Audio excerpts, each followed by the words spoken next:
Hello everyone. इस video में हम जानेंगे कि सर्कुलर मोशन का मतलब क्या होता है। साथ ही हम स्टडी करेंगे कि किसी भी पार्टिकल के सर्कुलर मोशन करने के लिए नेसेसरी कंडीशंस क्या होती हैं। तो चलिए शुरू करते हैं। तो यहाँ पे सबसे पहला क्वेश्चन जो हमारे दिमाग में आता है वो ये है कि सर्कुलर मोशन का मतलब क्या होता है। तो देखिए, अगर कोई भी पार्टिकल किसी प्लेन के अंदर इस तरीके से मूव करता है कि उसकी एक फिक्स पॉइंट से जो डिस्टेंस है वो हमेशा कांस्टेंट बनी रहे, तो पार्टिकल के इस मोशन को हम सर्कुलर मोशन कहते हैं। यानी कि किसी भी पार्टिकल के सर्कुलर मोशन के लिए हम कह सकते हैं when a particle moves in a plane such that its distance from a fix point remains constant, then its motion is called as circular motion with respect to the fix point. यहाँ पे particle जिस fix point के around move करता है उसे centre of the circular path कहा जाता है। साथ ही सर्कुलर पाथ के सेंटर से पार्टिकल की जो डिस्टेंस होती है उसे इस सर्कुलर पाथ की रेडियस कहा जाता है। तो यहाँ पे अगर आपको पूछा जाए कि किसी भी पार्टिकल के सर्कुलर मोशन करने के लिए सबसे नेसेसरी कंडीशन क्या है, तो इसका आंसर है कि किसी भी पार्टिकल के सर्कुलर मोशन करने के लिए सबसे नेसेसरी कंडीशन है कि उस पार्टिकल के ऊपर हमेशा उस सर्कुलर पाथ के सेंटर की तरफ एक फोर्स लगना चाहिए। इस फोर्स को हम सेंट्रीपेटल फोर्स कहते हैं। अलग अलग टाइप के सर्कुलर मोशंस के लिए अलग अलग टाइप के जो फोर्स होते हैं वो सेंट्रीपेटल फोर्स की तरह वर्क करते हैं। फॉर एग्जाम्पल, मान लेते हैं कि एक इलेक्ट्रॉन न्यूक्लियस के चारों तरफ एक सर्कुलर पाथ के ऊपर चक्कर लगा रहा है। हम जानते हैं कि न्यूक्लियस के ऊपर प्रोटॉन्स की वजह से पॉजिटिव चार्ज होता है और जो इलेक्ट्रॉन है उसके ऊपर नेगेटिव चार्ज होता है। तो यहाँ पे इस पॉजिटिवली चार्ज न्यूक्लियस और नेगेटिवली चार्ज इलेक्ट्रॉन के बीच में जो इलेक्ट्रोस्टैटिक फोर्स लगता है वही इस इलेक्ट्रॉन के सर्कुलर पाथ पे मूव करने के लिए नेसेसरी सेंट्रीपेटल फोर्स प्रोवाइड करवाता है। यानी कि यहाँ पे हम कह सकते हैं कि इस इलेक्ट्रॉन पे लगने वाला जो इलेक्ट्रोस्टैटिक फोर्स है वो इस इलेक्ट्रॉन के इस सर्कुलर पाथ पे मूव करने के लिए नेसेसरी सेंट्रीपेटल फोर्स की तरह वर्क करता है।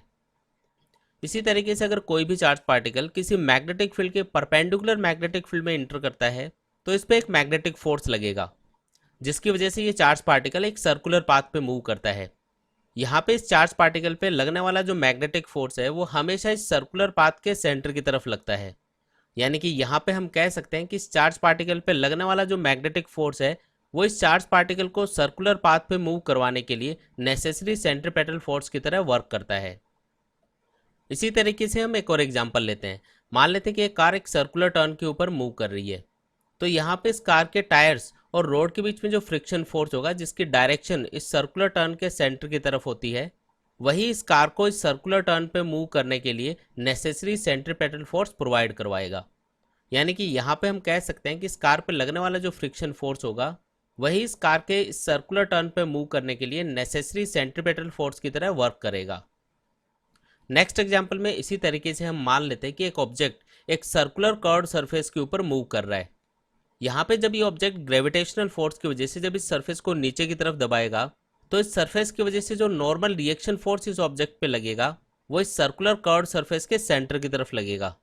यानी कि इस ऑब्जेक्ट के इस सर्कुलर कर्व्ड सरफेस के ऊपर मूव करने के लिए जो नेसेसरी सेंट्रीपेटल फोर्स है वो इसे रिएक्शन फोर्स की वजह से मिलेगा। मतलब यहाँ पे हम कह सकते हैं कि इस ऑब्जेक्ट पे जो रिएक्शन फोर्स लगेगा वही इस ऑब्जेक्ट के इस सर्कुलर कर्व्ड सरफेस के ऊपर मूव करने के लिए नेसेसरी सेंट्रीपेटल फोर्स की तरह वर्क करेगा। इसी तरीके से मान लो कि आप एक बॉल को किसी धागे से बांध के एक सर्कुलर पाथ के ऊपर घुमाते हो। तो जब ये बॉल सर्कुलर पाथ के ऊपर मूव करेगी तो इस धागे में जो टेंशन फोर्स होगा जो कि इस बॉल से आउटवर्ड इस सर्कुलर पाथ के सेंटर की तरफ होगा वही यहाँ पे सेंट्रीपेटल फोर्स की तरह वर्क करेगा। यानी कि इस सिचुएशन में हम कह सकते हैं कि जब हम किसी भी ऑब्जेक्ट को एक धागे से बांध के सर्कुलर पाथ के ऊपर घुमाते हैं तो इस सिचुएशन में धागे में जो टेंशन फोर्स होता है वही यहाँ पे नेसेसरी सेंट्रीपेटल फोर्स की तरह वर्क करता है।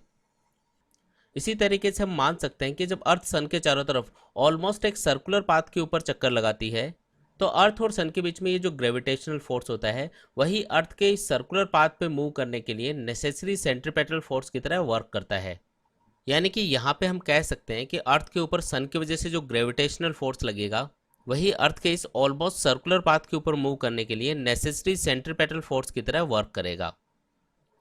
तो गाइज, इस वीडियो में हमने सीखा कि अगर कोई भी पार्टिकल किसी प्लेन के अंदर इस तरीके से मूव करता है कि उसकी एक फिक्स पॉइंट से जो डिस्टेंस है वो हमेशा कांस्टेंट बनी रहे, तो पार्टिकल के इस मोशन को हम सर्कुलर मोशन कहते हैं। और जिस फिक्स पॉइंट के अराउंड पार्टिकल मूव करता है उसे उस सर्कुलर पाथ का सेंटर कहा जाता है। साथ ही सेंटर से पार्टिकल की जो डिस्टेंस होती है उसे उस सर्कुलर पाथ की रेडियस कहते हैं।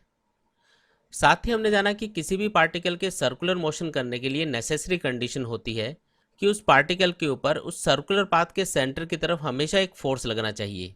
सर्कुलर पाथ के सेंटर की तरफ लगने वाले इस फोर्स को हम सेंट्रीपेटल फोर्स कहते हैं। और साथ ही हमने देखा कि डिफरेंट टाइप के पार्टिकल्स या ऑब्जेक्ट्स के सर्कुलर मोशन के लिए डिफरेंट टाइप्स के जो फोर्स होते हैं वो सेंट्रीपेटल फोर्स की तरह वर्क करते हैं। तो पिछले वीडियो में हम ऑलरेडी स्टडी कर चुके हैं कि अगर कोई भी पार्टिकल किसी प्लेन में इस तरीके से मूव करता है कि उसकी एक फिक्स पॉइंट से जो डिस्टेंस है वो हमेशा कांस्टेंट बनी रहे, तो उस पार्टिकल के मोशन को हम सर्कुलर मोशन कहते हैं।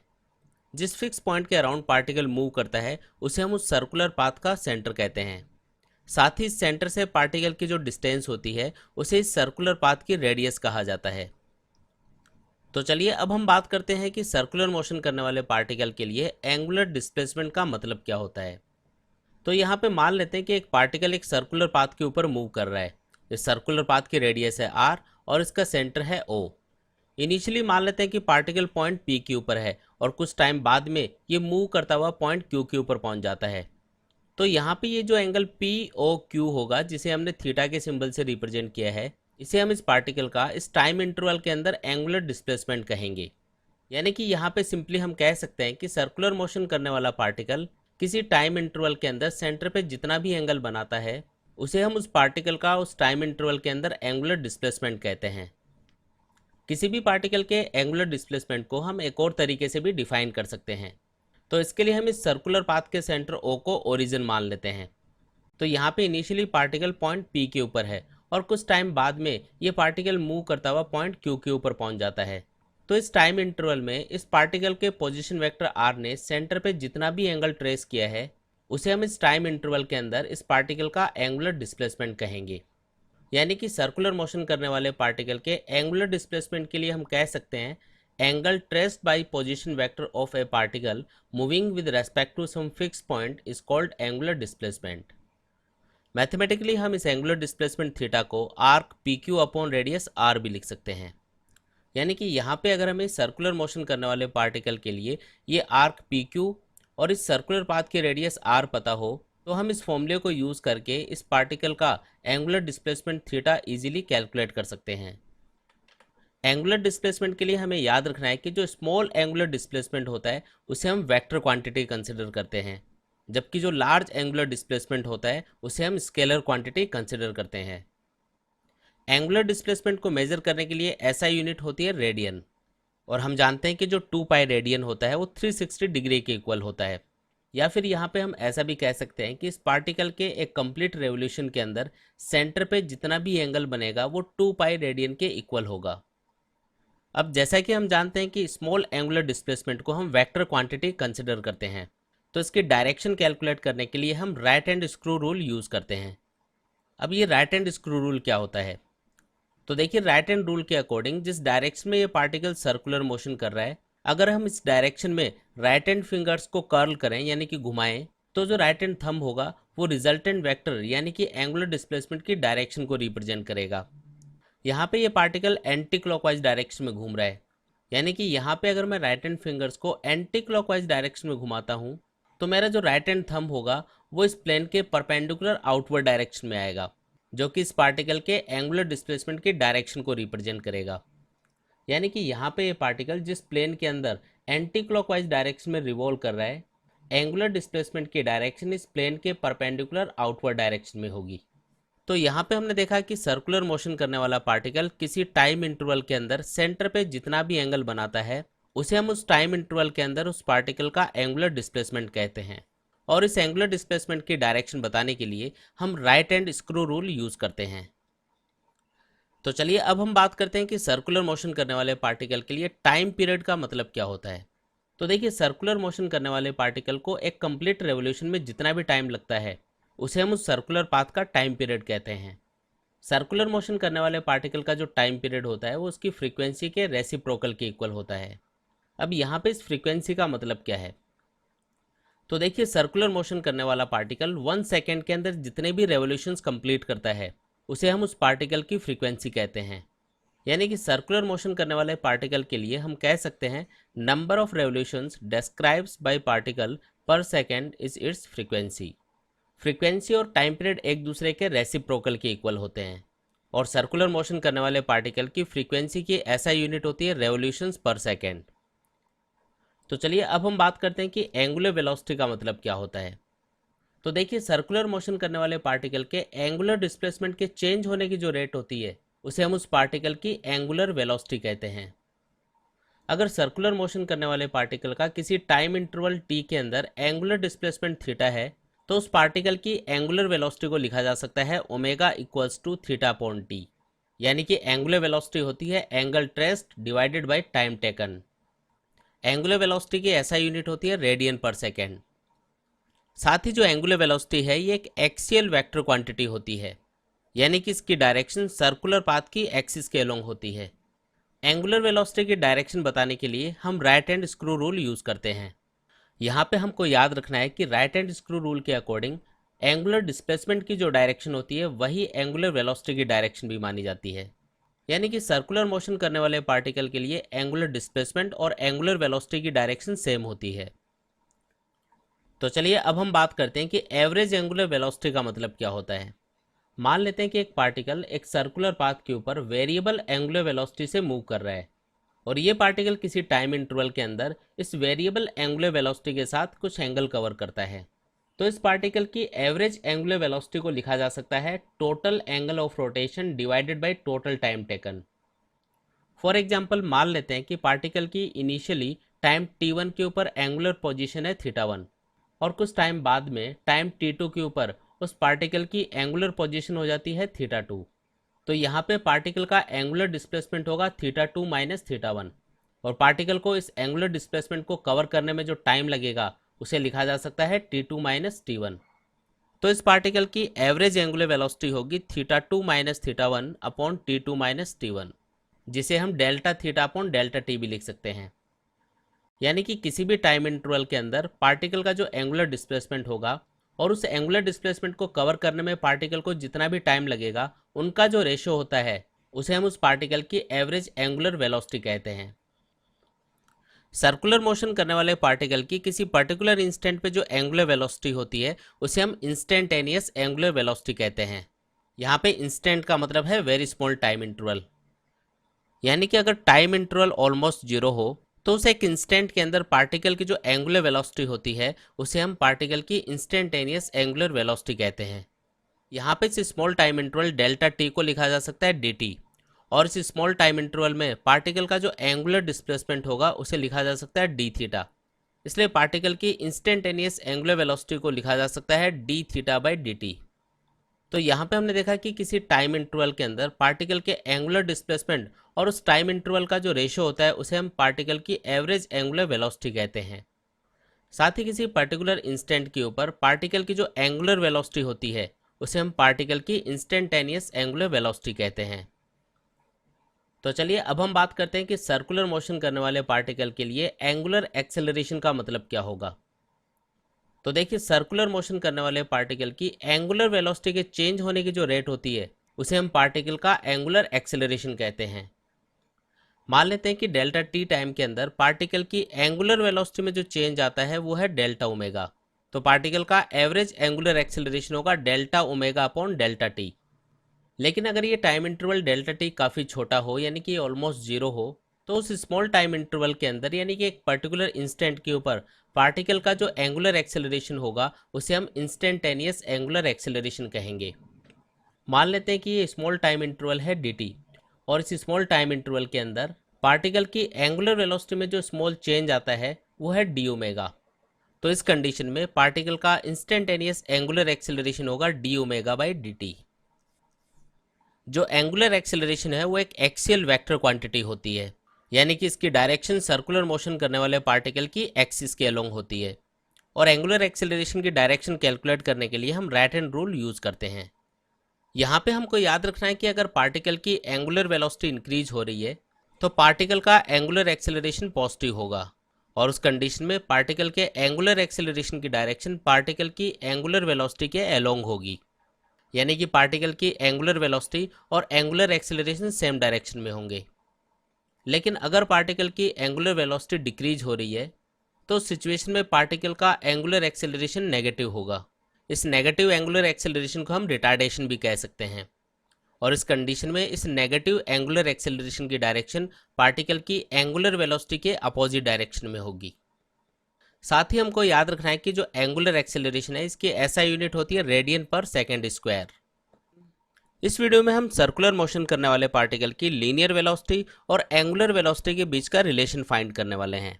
तो चलिए शुरू करते हैं। मान लेते हैं कि एक पार्टिकल एक सर्कुलर पाथ के ऊपर मूव कर रहा है। इस सर्कुलर पाथ की रेडियस है r और इस सर्कल का सेंटर है O। इनिशियली मान लेते हैं कि पार्टिकल पॉइंट P के ऊपर है और कुछ टाइम बाद में ये मूव करता हुआ पॉइंट Q के ऊपर पहुंच जाता है। मान लेते हैं कि इस पार्टिकल को पॉइंट P से पॉइंट Q तक पहुंचने में डेल्टा टी टाइम लगता है, और इस डेल्टा टी टाइम के अंदर पार्टिकल जो डिस्टेंस कवर करता है वो है डेल्टा एस, जिसे हम इस आर्क PQ की लेंथ भी कह सकते हैं। इस आर्क डेल्टा एस की वजह से सेंटर पे जो एंगल बनेगा उसे हम डेल्टा थीटा मान लेते हैं। यानी कि यहाँ पे सिंपली हम कह सकते हैं कि एक आर रेडियस के पाथ के ऊपर मूव करने वाला पार्टिकल डेल्टा टी टाइम के अंदर डेल्टा एस डिस्टेंस कवर करता है, और इसकी वजह से सेंटर पे बनने वाला एंगल होता है डेल्टा थीटा। अब हम जानते हैं कि एंगल की बेसिक डेफिनेशन होती है आर्क अपॉन रेडियस। यहाँ पे इस डायग्राम के अकॉर्डिंग इस आर्क की लेंथ है डेल्टा एस और इस सर्कुलर पाथ की रेडियस है आर। तो यहाँ पे इस एंगल डेल्टा थीटा को लिखा जा सकता है डेल्टा एस अपॉन आर, और यहाँ से अगर हम इस आर्क डेल्टा एस की लेंथ कैलकुलेट करना चाहें तो इस इक्वेशन को लिखा जा सकता है delta S equals to R delta theta. यहाँ पे हमने देखा है कि इस पार्टिकल को ये आर्क डेल्टा एस कवर करने में जो टाइम लगता है वो है डेल्टा टी, और इस आर्क की वजह से इस सर्कुलर पाथ के सेंटर पे जो एंगल बनता है वो है डेल्टा थीटा। तो यहाँ पे अगर हम इस इक्वेशन को डेल्टा टी से डिवाइड कर दें तो इस इक्वेशन को लिखा जा सकता है delta S upon delta T equals to R delta theta upon delta T. अब यहाँ पे अगर ये टाइम इंटरवल डेल्टा टी काफ़ी छोटा हो यानी कि ऑलमोस्ट जीरो हो तो इस small time interval delta T को लिखा जा सकता है डी टी, और इस स्मॉल टाइम इंटरवल के अंदर पार्टिकल का जो डिस्प्लेसमेंट होगा या इस आर्क की जो लेंथ होगी उसे हम डी एस लिख सकते हैं। साथ ही यहाँ पे जो स्मॉल आर्क बनेगा उसकी वजह से सेंटर पे बनने वाले एंगल को हम डी थीटा लिख सकते हैं। यानी कि small time interval D T के लिए इस इक्वेशन को लिखा जा सकता है D S upon D T equals to R D theta upon D T. अब यहाँ पे ये जो D S by D T है इसे हम पार्टिकल की इंस्टेंटेनियस वेलोसिटी कह सकते हैं, और यहाँ पे ये जो D theta upon D T है इसे हम पार्टिकल की इंस्टेंटेनियस एंगुलर वेलोसिटी कह सकते हैं। यानी कि इस इक्वेशन को लीनियर वेलोसिटी v और एंगुलर वेलोसिटी ओमेगा की टर्म्स में लिखा जा सकता है v equals to R into omega. यहाँ पे v का मतलब है पार्टिकल की इंस्टेंटेनियस लीनियर वेलोसिटी, और यहाँ पे ओमेगा का मतलब है पार्टिकल की इंस्टेंटेनियस एंगुलर वेलोसिटी, और r का मतलब है radius of the circular path. यानी कि किसी r रेडियस के पाथ के ऊपर सर्कुलर मोशन करने वाले पार्टिकल की लीनियर वेलोसिटी और उसकी एंगुलर वेलोसिटी के बीच का रिलेशन हो गया v equals to R into omega. अब हम जानते हैं कि पार्टिकल की लीनियर वेलोसिटी और एंगुलर वेलोसिटी ये वेक्टर क्वांटिटीज होती हैं, इसलिए इस इक्वेशन को वेक्टर फॉर्म में लिखा जा सकता है v equals to omega cross r। यहाँ पे r वेक्टर का मतलब है सर्कुलर मोशन करने वाले पार्टिकल का सेंटर के रेस्पेक्ट में पोजीशन वेक्टर, जिसका मैग्नीट्यूड सर्कुलर पाथ की रेडियस के इक्वल होगा। यहाँ पे हमने पार्टिकल की लीनियर वेलोसिटी को एंगुलर वेलोसिटी ओमेगा और पोजीशन वेक्टर r के क्रॉस प्रोडक्ट की फॉर्म में रिप्रेजेंट किया है। इसका रीज़न ये है कि सर्कुलर मोशन करने वाले पार्टिकल की जो लीनियर वेलोसिटी होती है वो हमेशा उस प्लेन के परपेंडिकुलर होती है जिस प्लेन में पार्टिकल की एंगुलर वेलोसिटी ओमेगा और पोजीशन वेक्टर r होते हैं।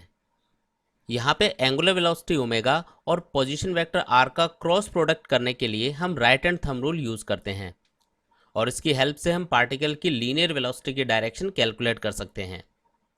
फॉर एग्जांपल यहाँ पे जो पार्टिकल है वो एंटी क्लॉकवाइज डायरेक्शन में एक सर्कुलर पाथ के ऊपर मूव कर रहा है। मान लेते हैं कि किसी इंस्टेंट पे जब ये पार्टिकल पॉइंट P के ऊपर होगा तो इसका पोजीशन वेक्टर है r वेक्टर। साथ ही यहाँ पे जो पार्टिकल है वो एंटी क्लॉकवाइज डायरेक्शन में रिवॉल्व कर रहा है, तो यहाँ पे इस पार्टिकल की एंगुलर वेलोसिटी की डायरेक्शन कैलकुलेट करने के लिए हम राइट हैंड रूल यूज़ करेंगे। राइट हैंड रूल के अकॉर्डिंग अगर हम एंटी क्लॉकवाइज डायरेक्शन में राइट हैंड फिंगर्स को घुमाते हैं तो हमारा जो राइट हैंड थंब होगा वो इस प्लेन के परपेंडिकुलर आउटवर्ड डायरेक्शन में पॉइंट करेगा। यानी कि इस सर्कुलर मोशन करने वाले पार्टिकल के लिए इसकी जो एंगुलर वेलोसिटी होगी वो इस सर्कल की एक्सिस के अलोंग आउटवर्ड डायरेक्शन में होगी। और इस पॉइंट P के ऊपर इस पार्टिकल का पोजीशन वेक्टर है r वेक्टर। तो यहाँ पे अगर हम पार्टिकल की एंगुलर वेलोसिटी और इस पोजीशन वेक्टर का क्रॉस प्रोडक्ट करें, यानी कि राइट हैंड फिंगर्स को फर्स्ट वेक्टर ओमेगा की डायरेक्शन में रखते हुए सेकंड वेक्टर आर की डायरेक्शन में कर्ल करें यानी कि घुमाएं, तो यहाँ पे जो राइट हैंड थंब होगा वो रिजल्टेंट वेक्टर यानी कि लीनियर वेलोसिटी की डायरेक्शन को रिप्रेजेंट करेगा।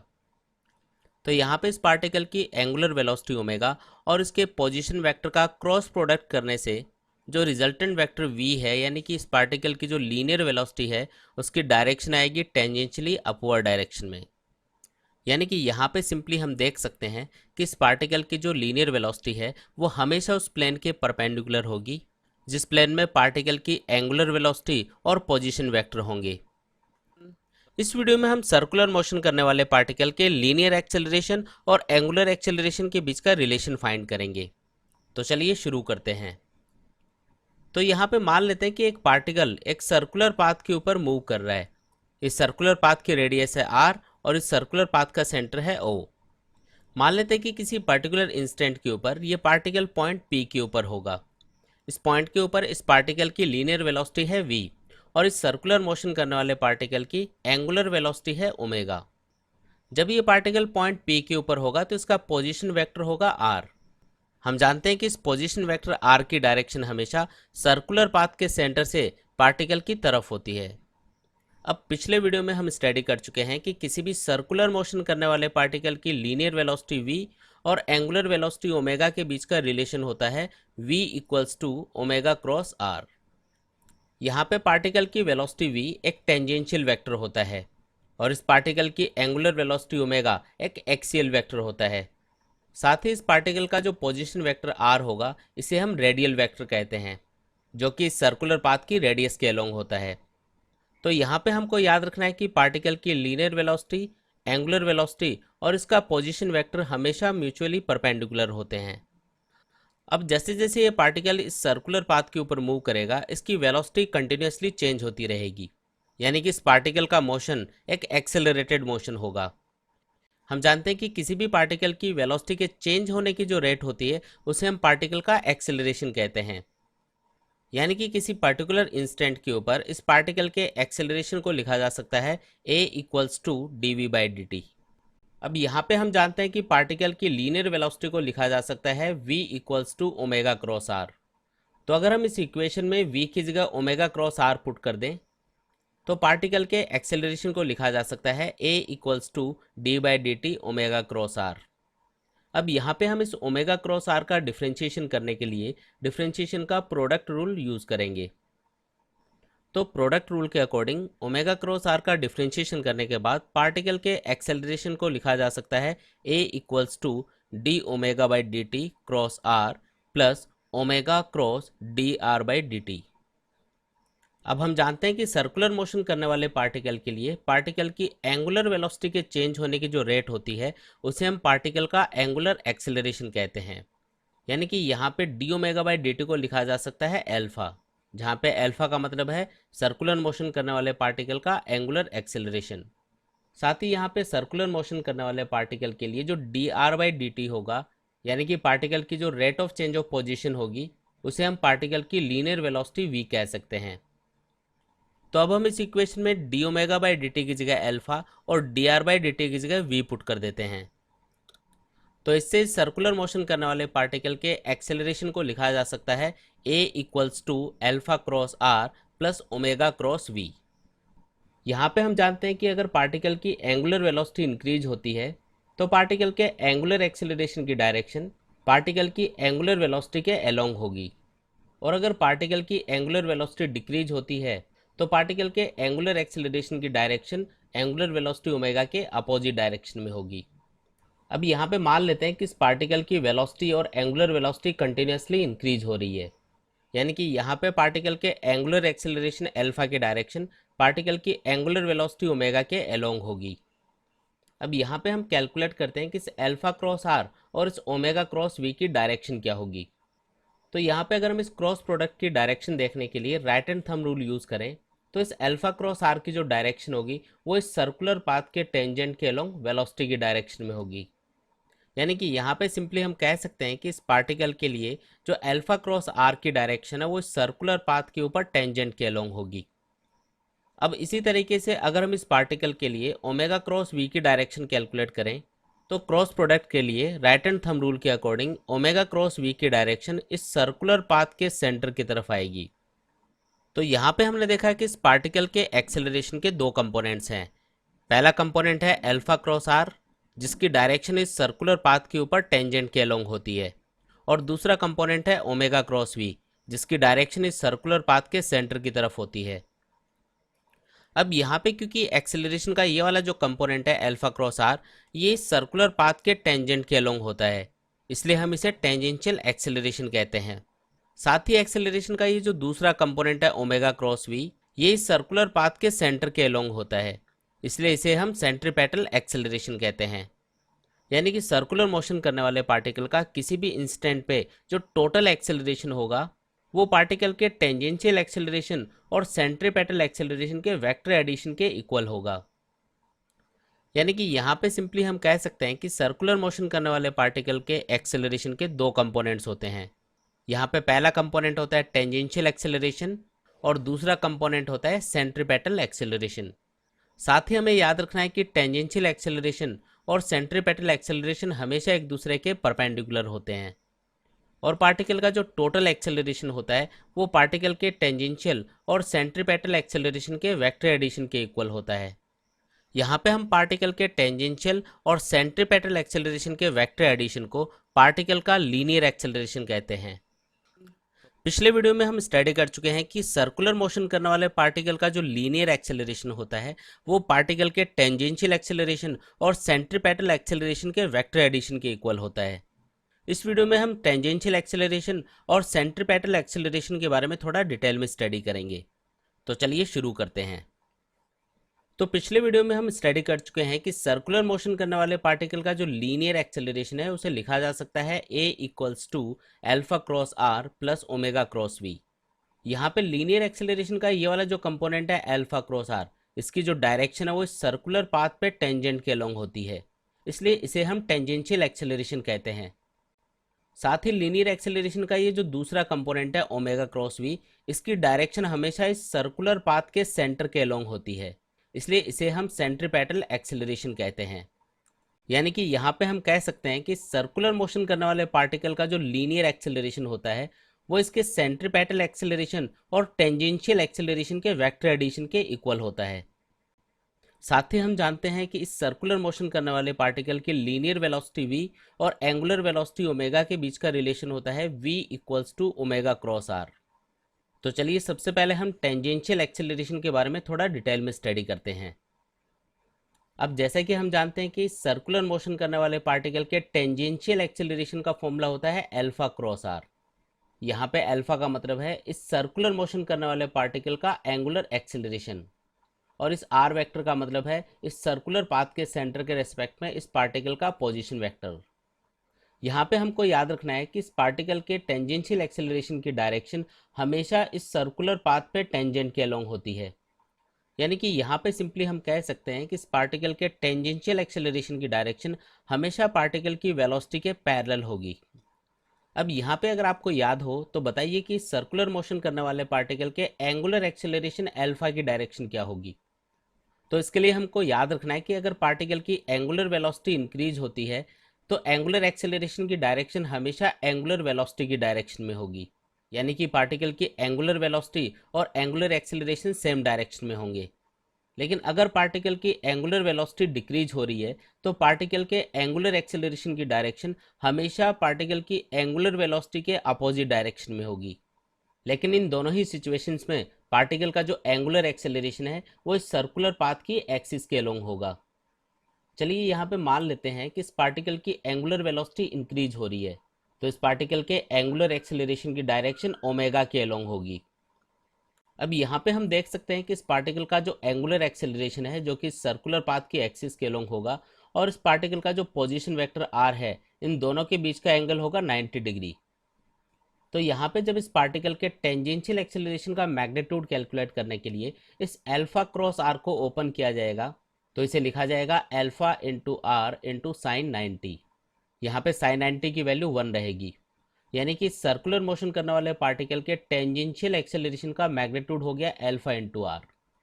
यहाँ पे हमको एक इम्पॉर्टेंट बात याद रखनी है कि अगर इस पार्टिकल की स्पीड इंक्रीज हो रही होगी तो इस टेंजेंशियल एक्सेलरेशन की डायरेक्शन हमेशा पार्टिकल की वेलोसिटी के अलोंग होगी। लेकिन अगर इस सर्कुलर मोशन करने वाले पार्टिकल की स्पीड डिक्रीज हो रही है तो इस टेंजेंशियल एक्सेलरेशन की डायरेक्शन हमेशा पार्टिकल की वेलोसिटी के अपोजिट डायरेक्शन में होगी। लेकिन इन दोनों ही सिचुएशंस में पार्टिकल का जो टेंजेंशियल एक्सेलरेशन होगा वो पार्टिकल की वेलोसिटी के पैरेलल रहेगा। अगर पार्टिकल की स्पीड कांस्टेंट रहेगी तो टेंजेंशियल एक्सेलरेशन की वैल्यू 0 रहेगी। यानी कि यहाँ पे सिंपली हम कह सकते हैं कि सर्कुलर मोशन करने वाले पार्टिकल की स्पीड के चेंज होने की जो रेट होती है वो इस पार्टिकल के टेंजेंशियल एक्सेलरेशन के मैग्नीट्यूड के इक्वल होती है। तो यहाँ पे हमने देखा कि सर्कुलर मोशन करने वाले पार्टिकल के टेंजेंशियल एक्सेलरेशन का फॉर्मूला होता है अल्फा क्रॉस आर। साथ ही इस टेंजेंशियल एक्सेलरेशन के मैग्नीट्यूड को लिखा जा सकता है अल्फा इंटू आर। लेकिन यहाँ पे अगर आपको पूछा जाए कि सर्कुलर मोशन करने वाले पार्टिकल के ऊपर टेंजेंशियल डायरेक्शन में कितना फोर्स लगता है, तो न्यूटन सेकंड लॉ के अकॉर्डिंग अगर हम पार्टिकल के टेंजेंशियल एक्सेलरेशन को पार्टिकल के मास से मल्टीप्लाई कर देंगे तो इससे हमारे पास उस पार्टिकल पे टेंजेंशियल डायरेक्शन में लगने वाला फोर्स आ जाएगा। यानी कि सर्कुलर मोशन करने वाले पार्टिकल पे जो टेंजेंशियल फोर्स लगेगा उसका फॉर्मूला हो गया m इंटू ए टी। अब हम इस इक्वेशन में पार्टिकल के टेंजेंशियल एक्सेलरेशन की वैल्यू पुट कर देते हैं। तो पार्टिकल पे लगने वाले टेंजेंशियल फोर्स का फॉर्मूला हो गया m into alpha into R. तो यहाँ पे हमने देखा कि सर्कुलर मोशन करने वाले पार्टिकल की स्पीड के चेंज होने के लिए जो रेस्पॉन्सिबल एक्सेलरेशन है वो होता है टेंजेंशियल एक्सेलरेशन, जिसका फॉर्मूला होता है अल्फा क्रॉस आर। अगर सर्कुलर मोशन करने वाले पार्टिकल की स्पीड कांस्टेंट रहती है तो उसका टेंजेंशियल एक्सेलरेशन 0 रहेगा। साथ ही पार्टिकल पे जो टेंजेंशियल फोर्स लगता है उसका फॉर्मूला होता है m into alpha into R. साथ ही हमको याद रखना है कि अगर पार्टिकल की स्पीड इंक्रीज हो रही होगी तो पार्टिकल के टेंजेंशियल एक्सेलरेशन की डायरेक्शन पार्टिकल की वेलोसिटी के अलोंग होगी। लेकिन अगर सर्कुलर मोशन करने वाले पार्टिकल की स्पीड डिक्रीज हो रही है तो पार्टिकल के टेंजेंशियल एक्सेलरेशन की डायरेक्शन पार्टिकल की वेलोसिटी के अपोजिट डायरेक्शन में होगी।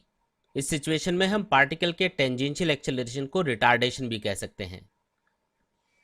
तो चलिए अब हम सेंट्रीपेटल एक्सेलरेशन के बारे में बात करते हैं। देखिए, जब भी कोई पार्टिकल सर्कुलर मोशन करता है तो इस पार्टिकल पे हमेशा इस सर्कुलर पाथ के सेंटर के अलोंग एक फोर्स लगता है जिसे हम सेंट्रीपेटल फोर्स कहते हैं। और उस फोर्स की वजह से इस पार्टिकल पे सेंटर के अलोंग जो एक्सेलरेशन होता है उसे हम सेंट्रीपेटल एक्सेलरेशन कहते हैं। इस सेंट्रीपेटल एक्सेलरेशन का फॉर्मूला होता है ओमेगा क्रॉस वी। यहाँ पे हमको याद रखना है कि जब भी कोई पार्टिकल सर्कुलर मोशन करता है तो उस पार्टिकल के ऊपर हमेशा उस सर्कुलर पाथ के सेंटर के अलोंग एक फोर्स लगना जरूरी है। डिफरेंट पार्टिकल्स के सर्कुलर मोशन के लिए डिफरेंट टाइप के फोर्स सेंट्रीपेटल फोर्स की तरह वर्क करते हैं। फॉर एग्जाम्पल, अगर एक इलेक्ट्रॉन न्यूक्लियस के चारों तरफ एक सर्कुलर पाथ पे चक्कर लगाता है तो इस इलेक्ट्रॉन पे लगने वाला जो इलेक्ट्रोस्टैटिक फोर्स है वो यहाँ पे सेंट्रीपेटल फोर्स की तरह वर्क करेगा। इसी तरीके से अगर कोई चार्ज पार्टिकल मैग्नेटिक फील्ड के परपेंडिकुलर मैग्नेटिक फील्ड में इंटर करता है तो इस पर लगने वाला जो मैग्नेटिक फोर्स होगा वो इस चार्ज पार्टिकल को एक सर्कुलर पाथ पे मूव करने के लिए नेसेसरी सेंट्रीपेटल फोर्स प्रोवाइड करवाएगा। इसी तरीके से अगर एक कार एक सर्कुलर टर्न के ऊपर मूव करती है तो कार के टायर्स और रोड के बीच में जो फ्रिक्शन फोर्स होगा वो इस कार को इस सर्कुलर टर्न पे मूव करने के लिए नेसेसरी सेंट्रीपेटल फोर्स प्रोवाइड करवाएगा, जिसकी वजह से ये कार इस सर्कुलर टर्न के ऊपर मूव कर पाएगी। इसी तरीके से अगर हम किसी भी बॉल को किसी धागे से बांध के एक सर्कुलर पाथ पे घुमाते हैं तो इस धागे में जो टेंशन फोर्स होगा वो इस बॉल को एक सर्कुलर पाथ पे मूव करने के लिए नेसेसरी सेंट्रीपेटल फोर्स प्रोवाइड करवाएगा। यानी कि यहाँ पे जो टेंशन फोर्स होगा वो सेंट्रीपेटल फोर्स की तरह वर्क करेगा। इसी तरीके से अगर अर्थ सन के चारों तरफ चक्कर लगाती है तो सन की वजह से अर्थ पे जो ग्रेविटेशनल फोर्स लगेगा वो अर्थ को सन के अराउंड घूमने के लिए नेसेसरी सेंट्रीपेटल फोर्स प्रोवाइड करवाएगा। यानी कि यहाँ पे अर्थ पे लगने वाला जो ग्रेविटेशनल फोर्स है वो एक सेंट्रीपेटल फोर्स की तरह वर्क करेगा। तो यहाँ पे हमने देखा कि डिफरेंट टाइप के पार्टिकल्स या ऑब्जेक्ट्स के सर्कुलर मोशन के लिए डिफरेंट टाइप के जो फोर्स होते हैं वो एक सेंट्रीपेटल फोर्स की तरह वर्क करते हैं। और किसी भी पार्टिकल के सर्कुलर मोशन के लिए हमेशा एक सेंट्रीपेटल फोर्स जरूरी होता है। बिना सेंट्रीपेटल फोर्स के कोई भी पार्टिकल सर्कुलर मोशन नहीं कर सकता। तो यहाँ पे हमने देखा कि पार्टिकल के सेंट्रीपेटल एक्सेलरेशन का फॉर्मूला होता है ओमेगा क्रॉस वी। यहाँ पे पार्टिकल की जो एंगुलर वेलोसिटी है वो एक एक्सियल वेक्टर होता है और पार्टिकल की जो लीनियर वेलोसिटी है वो एक टेंजेंशियल वेक्टर होता है। साथ ही इन दोनों वेक्टर्स के बीच का एंगल होता है 90 डिग्री। तो यहाँ पे अगर हम इस सेंट्रीपेटल एक्सेलरेशन का मैग्नीट्यूड कैलकुलेट करने के लिए इस क्रॉस प्रोडक्ट को ओपन करें तो इसे लिखा जाएगा omega into V into sine 90। और क्योंकि साइन 90 की वैल्यू 1 होती है इसलिए इस सेंट्रीपेटल एक्सेलरेशन के मैग्नीट्यूड को लिखा जा सकता है ओमेगा इंटू वी। साथ ही हम जानते हैं कि पार्टिकल की लीनियर वेलोसिटी और एंगुलर वेलोसिटी के बीच का रिलेशन होता है v equals to omega cross R. यहाँ पे पार्टिकल का जो पोजीशन वेक्टर r है वो एक रेडियल वेक्टर होता है, इसलिए इस पार्टिकल की एंगुलर वेलोसिटी और रेडियल वेक्टर के बीच का एंगल होगा 90 डिग्री। तो अगर हम इस क्रॉस प्रोडक्ट को ओपन करें तो पार्टिकल की लीनियर वेलोसिटी को लिखा जाएगा omega into R into sine 90। और अगेन यहाँ पे साइन 90 की वैल्यू 1 रहेगी, इसलिए पार्टिकल की लीनियर वेलोसिटी को लिखा जा सकता है v equals to R into omega. Particle की लीनियर वेलोसिटी के इस रिलेशन को यूज करके हम पार्टिकल के सेंट्रीपेटल एक्सेलरेशन को लिख सकते हैं a c equals to omega into we, या हम लिख सकते हैं वी स्क्वायर अपॉन आर, या फिर हम लिख सकते हैं ओमेगा स्क्वायर इंटू आर। अगर हमें इस सर्कुलर मोशन करने वाले पार्टिकल की एंगुलर वेलोसिटी ओमेगा और लीनियर वेलोसिटी वी पता है तो इस पार्टिकल का सेंट्रीपेटल एक्सेलरेशन कैलकुलेट करने के लिए हम फॉर्मूला यूज करेंगे ओमेगा इंटू वी। या फिर अगर हमें इस पार्टिकल की लीनियर वेलोसिटी v पता है और इस सर्कुलर पाथ की रेडियस r पता है तो इस पार्टिकल का सेंट्रीपेटल एक्सेलरेशन कैलकुलेट करने के लिए हम फॉर्मूला यूज करेंगे v स्क्वायर अपॉन आर। इसी तरीके से अगर हमें इस पार्टिकल की एंगुलर वेलोसिटी ओमेगा पता है और इस सर्कुलर पाथ की रेडियस r पता है तो इस पार्टिकल का सेंट्रीपेटल एक्सेलरेशन लिखा जा सकता है ओमेगा स्क्वायर इंटू आर। तो यहाँ पे हमने देखा कि पार्टिकल का जो सेंट्रीपेटल एक्सेलरेशन होता है वो हमेशा पार्टिकल की लीनियर वेलोसिटी या डिस्प्लेसमेंट के परपेंडिकुलर होता है। इसकी वजह से पार्टिकल पे लगने वाला जो सेंट्रीपेटल फोर्स है वो हमेशा पार्टिकल के डिस्प्लेसमेंट के परपेंडिकुलर होगा। और हम जानते हैं कि अगर फोर्स और डिस्प्लेसमेंट के बीच का एंगल 90 डिग्री हो तो वर्क डन 0 होता है, यानी कि पार्टिकल के सर्कुलर मोशन के दौरान पार्टिकल पे लगने वाले सेंट्रीपेटल फोर्स के थ्रू जो वर्क डन होगा वो हमेशा 0 होगा। इसी तरीके से हमें याद रखना है कि अगर कोई भी पार्टिकल किसी कर्व्ड पाथ के ऊपर मूव करता है तो पार्टिकल का जो एक्सेलरेशन होगा उसका वेलोसिटी के अलोंग जो कंपोनेंट होता है वो उस पार्टिकल के टेंजेंशियल एक्सेलरेशन के इक्वल होगा। साथ ही पार्टिकल के एक्सेलरेशन का वेलोसिटी के परपेंडिकुलर जो कंपोनेंट होगा वो पार्टिकल के सेंट्रीपेटल एक्सेलरेशन के इक्वल होगा। यानी कि जब भी कोई पार्टिकल किसी कर्व्ड पाथ के ऊपर मूव करता है तो उसके दो एक्सेलरेशन होते हैं, टेंजेंशियल एक्सेलरेशन और सेंट्रीपेटल एक्सेलरेशन। और पार्टिकल का जो टोटल लीनियर एक्सेलरेशन है वो टेंजेंशियल एक्सेलरेशन और सेंट्रीपेटल एक्सेलरेशन के वेक्टर एडिशन के इक्वल होता है। यानी कि पार्टिकल के टोटल लीनियर एक्सेलरेशन को लिखा जा सकता है AT प्लस AC। साथ ही हम जानते हैं कि पार्टिकल का जो टेंजेंशियल एक्सेलरेशन होता है वो हमेशा पार्टिकल के सेंट्रीपेटल एक्सेलरेशन के परपेंडिकुलर होता है। इसलिए अगर हम पार्टिकल के लीनियर एक्सेलरेशन के मैग्नीट्यूड को कैलकुलेट करें तो इसे लिखा जाएगा a equals to under root of AT square plus AC square. तो यहाँ पे हमने देखा कि जब भी कोई पार्टिकल सर्कुलर मोशन करता है तो इसके ऊपर सेंट्रीपेटल फोर्स के थ्रू जो वर्क डन होगा वो हमेशा 0 रहेगा। साथ ही पार्टिकल का जो लीनियर एक्सेलरेशन होगा वो पार्टिकल के टेंजेंशियल एक्सेलरेशन और सेंट्रीपेटल एक्सेलरेशन के वेक्टर एडिशन के इक्वल होगा। तो यहाँ पे हमने देखा कि सर्कुलर मोशन के दौरान पार्टिकल का जो सेंट्रीपेटल एक्सेलरेशन होता है उसे लिखा जा सकता है ओमेगा स्क्वायर आर, या फिर हम इसे लिख सकते हैं वी स्क्वायर अपॉन आर, या फिर इसे लिखा जा सकता है वी इंटू ओमेगा।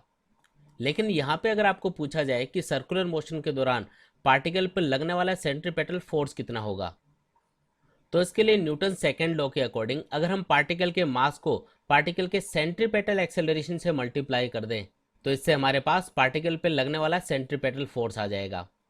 तो यहाँ से अगर हम सेंट्रीपेटल एक्सेलरेशन की वैल्यू इस फॉर्मूले के अंदर पुट कर दें तो पार्टिकल पे लगने वाले सेंट्रीपेटल फोर्स को लिखा जा सकता है mv स्क्वायर अपॉन आर, या फिर हम इसे लिख सकते हैं mr ओमेगा स्क्वायर, या फिर इसे लिखा जा सकता है mv ओमेगा।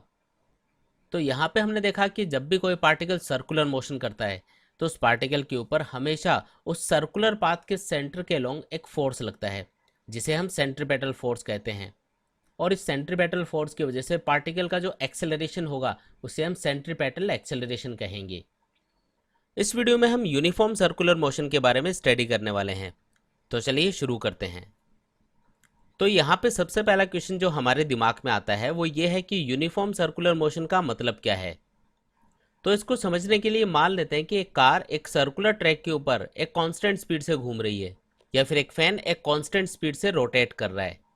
तो इन दोनों ही सिचुएशंस में जो ऑब्जेक्ट्स हैं, यानी कि ये जो कार है या ये जो फैन है, ये एक कांस्टेंट स्पीड से घूम रहे हैं। जब भी कोई ऑब्जेक्ट एक कांस्टेंट स्पीड से एक सर्कुलर पाथ के ऊपर मूव करता है तो ऑब्जेक्ट के इस मोशन को हम यूनिफॉर्म सर्कुलर मोशन कहते हैं। यानी कि यहाँ पे इस कार और इस फैन का जो मोशन होगा वो यूनिफॉर्म सर्कुलर मोशन होगा। तो यूनिफॉर्म सर्कुलर मोशन के लिए हम कह सकते हैं when a particle moves in a circle at a constant speed then the motion is said to be a uniform circular motion. यानी कि कोई भी पार्टिकल अगर एक कांस्टेंट स्पीड से एक सर्कुलर पाथ के ऊपर मूव करता है तो ऑब्जेक्ट के इस मोशन को हम यूनिफॉर्म सर्कुलर मोशन कहेंगे। यहाँ पे इस डायग्राम में अगर हम ध्यान से देखें तो ये जो पार्टिकल है ये जैसे जैसे आगे मूव करता रहेगा इसका पोजीशन वेक्टर कंटिन्यूसली चेंज होता रहेगा। जब ये पार्टिकल पॉइंट P के ऊपर होगा तो इसका पोजीशन वेक्टर है R1, और जब ये पार्टिकल पॉइंट Q के ऊपर पहुंच जाएगा तब इसका पोजीशन वेक्टर होगा R2। साथ ही यहाँ पे इस यूनिफॉर्म सर्कुलर मोशन करने वाले पार्टिकल की स्पीड तो कांस्टेंट है, लेकिन इसकी वेलोसिटी कंटिन्यूसली चेंज होती रहेगी, क्योंकि हम जानते हैं कि जो वेलोसिटी है वो एक वेक्टर क्वांटिटी होती है और इसकी डायरेक्शन हमेशा सर्कुलर पाथ पे टेंजेंट के अलोंग होती है। यूनिफॉर्म सर्कुलर मोशन के दौरान इन दोनों ही पॉइंट्स P और Q के ऊपर पार्टिकल की जो वेलोसिटी है उसका मैग्नीट्यूड तो कांस्टेंट होगा, लेकिन क्योंकि इन दोनों ही पॉइंट्स के ऊपर पार्टिकल की जो वेलोसिटी है उसकी डायरेक्शन चेंज हो रही है, इसलिए इन दोनों ही पॉइंट्स के ऊपर पार्टिकल की वेलोसिटी अलग अलग होगी। इसलिए हम कहेंगे कि पार्टिकल जब P से Q पॉइंट की तरफ मूव करेगा तो इसकी वेलोसिटी चेंज होगी। तो यहाँ पे हमको याद रखना है कि जब भी कोई पार्टिकल यूनिफॉर्म सर्कुलर मोशन करता है तो इसका मतलब है कि उस पार्टिकल की स्पीड कांस्टेंट है, ना कि वेलोसिटी। वेलोसिटी एक वेक्टर क्वांटिटी है और पार्टिकल के मोशन के दौरान कंटिन्यूसली वेलोसिटी की डायरेक्शन चेंज होती रहेगी, इसलिए इस पार्टिकल की वेलोसिटी भी चेंज होती रहेगी। हम जानते हैं कि सर्कुलर मोशन करने वाले पार्टिकल के लिए इसकी एंगुलर वेलोसिटी और लीनियर वेलोसिटी के बीच का रिलेशन होता है ओमेगा इक्वल्स टू V/R। अब क्योंकि यहाँ पे इस पार्टिकल की स्पीड कांस्टेंट है और इस सर्कुलर पाथ की रेडियस भी कांस्टेंट है, इसलिए हम कहेंगे कि इस पार्टिकल की एंगुलर वेलोसिटी भी कांस्टेंट रहेगी। हम जानते हैं कि सर्कुलर मोशन के दौरान अगर पार्टिकल की स्पीड कांस्टेंट होती है तो इसका टेंजेंशियल एक्सेलरेशन 0 होगा, क्योंकि यहाँ पे टेंजेंशियल एक्सेलरेशन का मतलब होता है rate of change of speed of the particle, और क्योंकि यहाँ पे पार्टिकल की स्पीड कांस्टेंट है इसलिए टेंजेंशियल एक्सेलरेशन 0 होगा। साथ ही यहाँ पे पार्टिकल की एंगुलर वेलोसिटी भी कांस्टेंट है, इसलिए पार्टिकल का एंगुलर एक्सेलरेशन भी 0 रहेगा। तो यहाँ पे हम कह सकते हैं कि जब भी कोई पार्टिकल यूनिफॉर्म सर्कुलर मोशन करता है तो इसकी स्पीड कांस्टेंट होती है, लेकिन वेलोसिटी कंटिन्यूसली चेंज होती रहती है। साथ ही क्योंकि पार्टिकल की स्पीड कांस्टेंट है इसलिए पार्टिकल की एंगुलर वेलोसिटी भी कांस्टेंट होगी, और इस सिचुएशन में पार्टिकल का टेंजेंशियल एक्सेलरेशन और एंगुलर एक्सेलरेशन 0 रहेगा। हम जानते हैं कि सर्कुलर मोशन करने वाले पार्टिकल का जो टोटल एक्सेलरेशन होता है वो इसके टेंजेंशियल एक्सेलरेशन और सेंट्रीपेटल एक्सेलरेशन के वेक्टर एडिशन के इक्वल होता है। लेकिन यहाँ पे हम देख सकते हैं कि जब भी कोई पार्टिकल यूनिफॉर्म सर्कुलर मोशन करता है तो इसका टेंजेंशियल एक्सेलरेशन 0 रहेगा, यानी कि इस पार्टिकल का जो टोटल एक्सेलरेशन है जिसे हम लीनियर एक्सेलरेशन भी कहते हैं वो पार्टिकल के सेंट्रीपेटल एक्सेलरेशन के इक्वल होगा। यानी कि यहाँ पे सिंपली हम कह सकते हैं कि यूनिफॉर्म सर्कुलर मोशन करने वाले पार्टिकल के लिए पार्टिकल का जो लीनियर एक्सेलरेशन होगा वो पार्टिकल के सेंट्रीपेटल एक्सेलरेशन के इक्वल होगा, और हम जानते हैं कि सेंट्रीपेटल एक्सेलरेशन का फॉर्मूला होता है ओमेगा क्रॉस V। हम जानते हैं कि सर्कुलर मोशन करने वाले पार्टिकल की जो एंगुलर वेलोसिटी है वो एक एक्सियल वेक्टर होता है, और पार्टिकल की जो लीनियर वेलोसिटी है वो एक टेंजेंशियल वेक्टर होता है। सर्कुलर मोशन के दौरान पार्टिकल की एंगुलर वेलोसिटी और लीनियर वेलोसिटी के बीच का एंगल हमेशा 90 डिग्री रहता है, इसलिए जब हम इस ओमेगा क्रॉस V को ओपन करेंगे तो इसे लिखा जाएगा omega into V into sine 90। यहाँ पे साइन 90 की वैल्यू 1 होगी, इसलिए पार्टिकल के लीनियर एक्सेलरेशन के मैग्नीट्यूड को लिखा जा सकता है ओमेगा इंटू V।